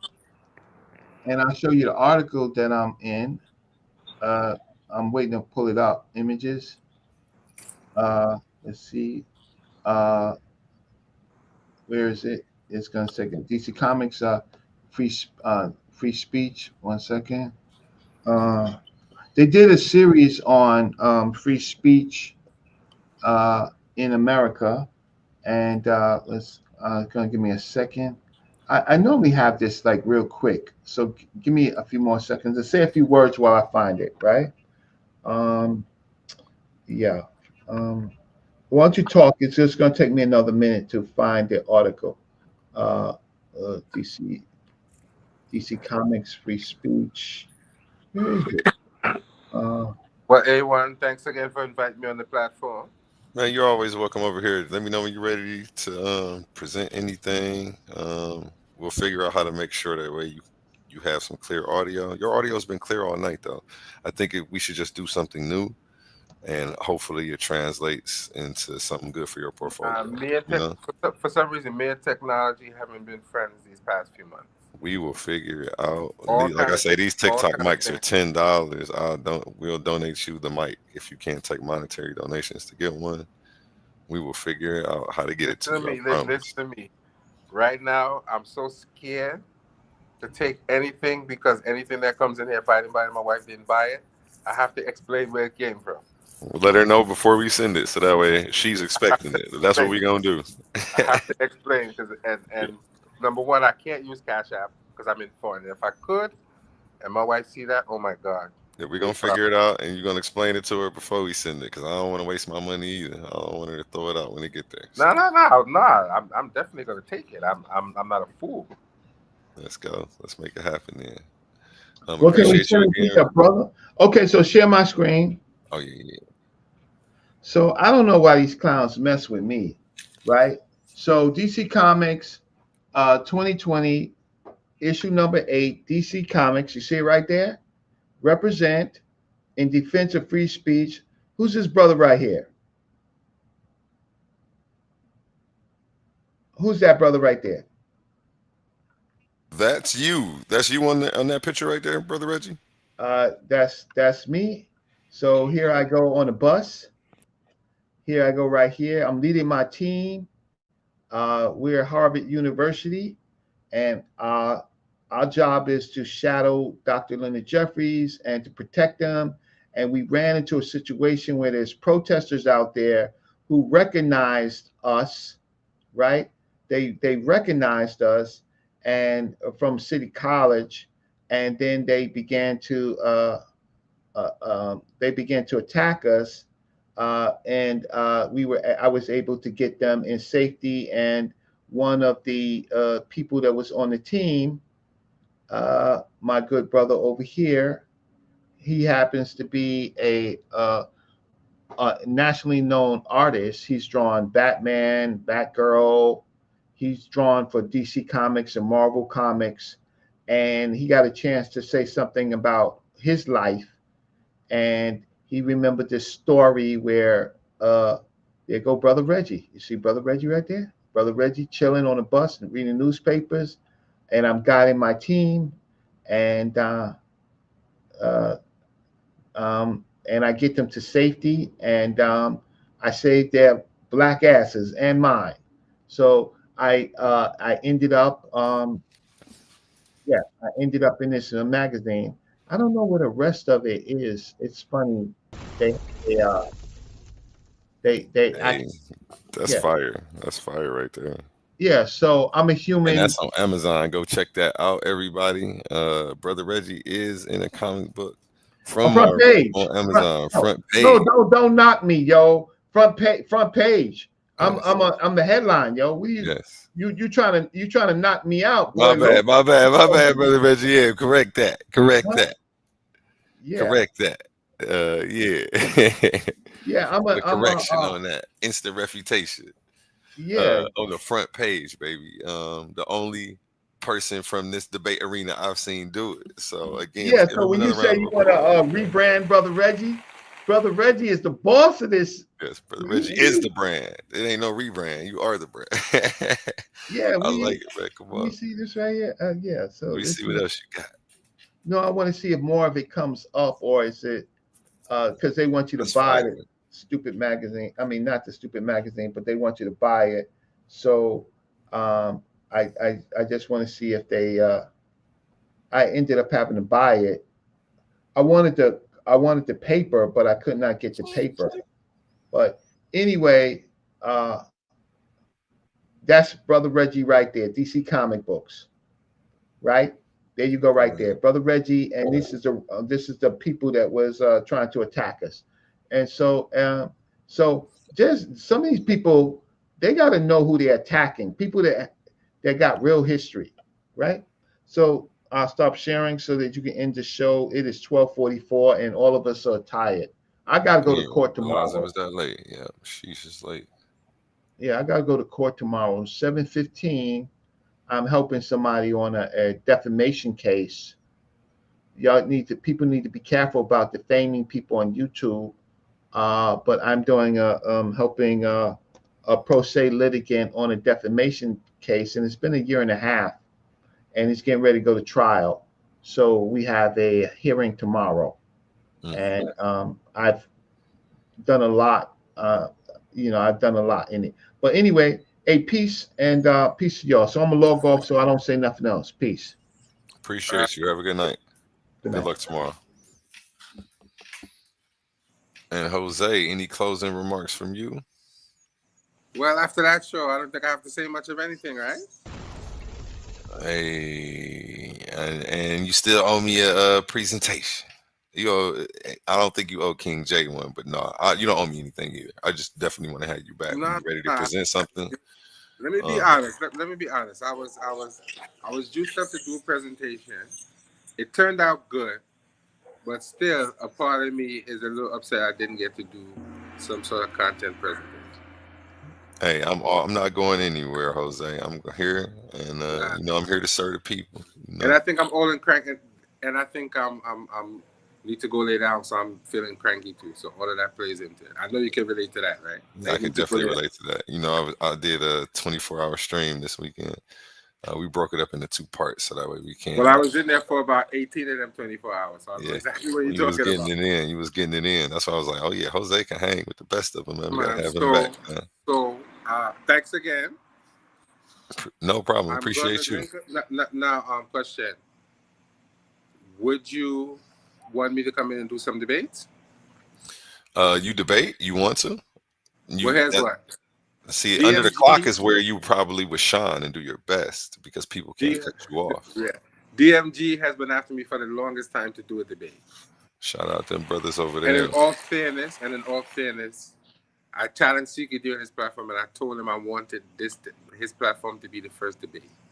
So I'm gonna give him time to see if that comes to fruition, and if it doesn't come to fruition, then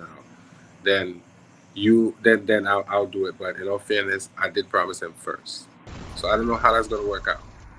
No doubt. You know, you can put me to the side and choose me second right in front of me, but it's okay. You know what I'm saying? I get turned down by better. It's all right. I'm joking.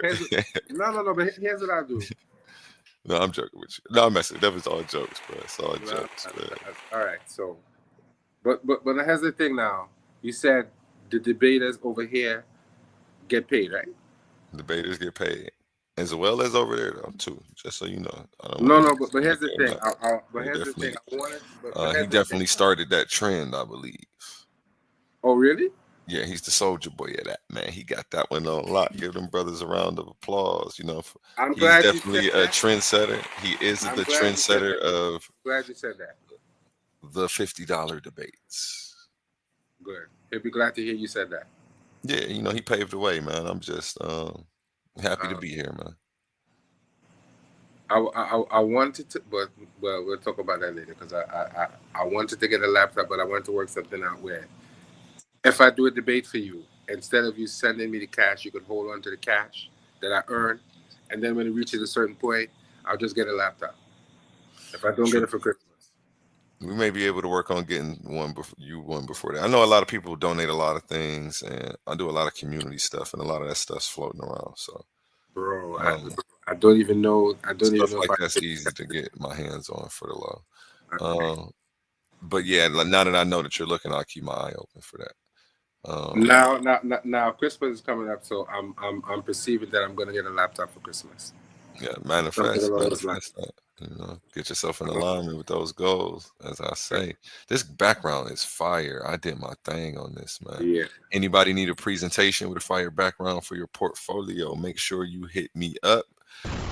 Titans Debate League at gmail.com. We'll get you up here in the Coliseum arguments, and you can let the rest of the Titans see what you got. Here's what I want. I want to know if you could get me a good intro. That's what I want. On the way up, I hear that beeping. Y'all hear that? Yep, I heard it. Going in my microphone and coming back out your speaker, back into my thing. Hold on, let me mute this and go turn off the toaster oven. Oh, I thought it was a smoke detector. I was about to say. No, that's my toaster oven going on. I said, please don't let it be a smoke detector. No, my food done. I was over here whipping up, but y'all was talking for a second. Oh, I got scared. Yes. All right. So I think I'm gonna let you go because both of us ready to go to sleep. Mm-hmm. But you could hit me up about possibly getting me an intro song. I would appreciate it. Definitely, we're gonna work on that. Yeah, you will see me. Just remind me tomorrow when you see me during the day. You know, I'll be live sometime. I said, Mr. Forgetful to remind you of something. That's not good. Well, I forget everything. I'm trying to remember everything. I need to just write it down. I usually big on writing things down immediately. And these whole hours I'm working is not helping my memory at all. Yeah, sleep is important and key for a good memory and mood. Make sure that you keep that in your regimen. Closing remarks one more time. We'll give you another set of closing remarks. Well, I just shout out Jose again. Thankful for being on the platform. Like, share, and subscribe to my platform. Go and check out my videos as they are, and that's it. So have a good night. Good night, A1. Thanks again. Let me go see if I can lay down for a few minutes because you have a good night as well. And peace, Titan family. We're going to end with a song called Family from Connie Son. You can go check him out on all platforms. Spotify is where I usually play him at. This song and the rest of the album, as well as my intro song that you hear and love so much, are all on there. And I think you can add them on all social medias. Tell them A1 sent you. Wow, I can't get to that section for some reason. Okay.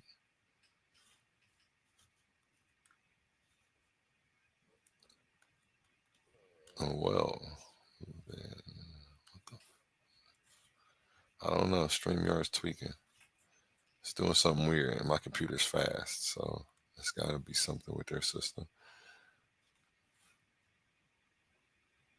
Okay, well, sorry about that. Y'all have a good night. Check y'all next time. And like I always say, treat your smile like your money and never let them steal it. Have a good night.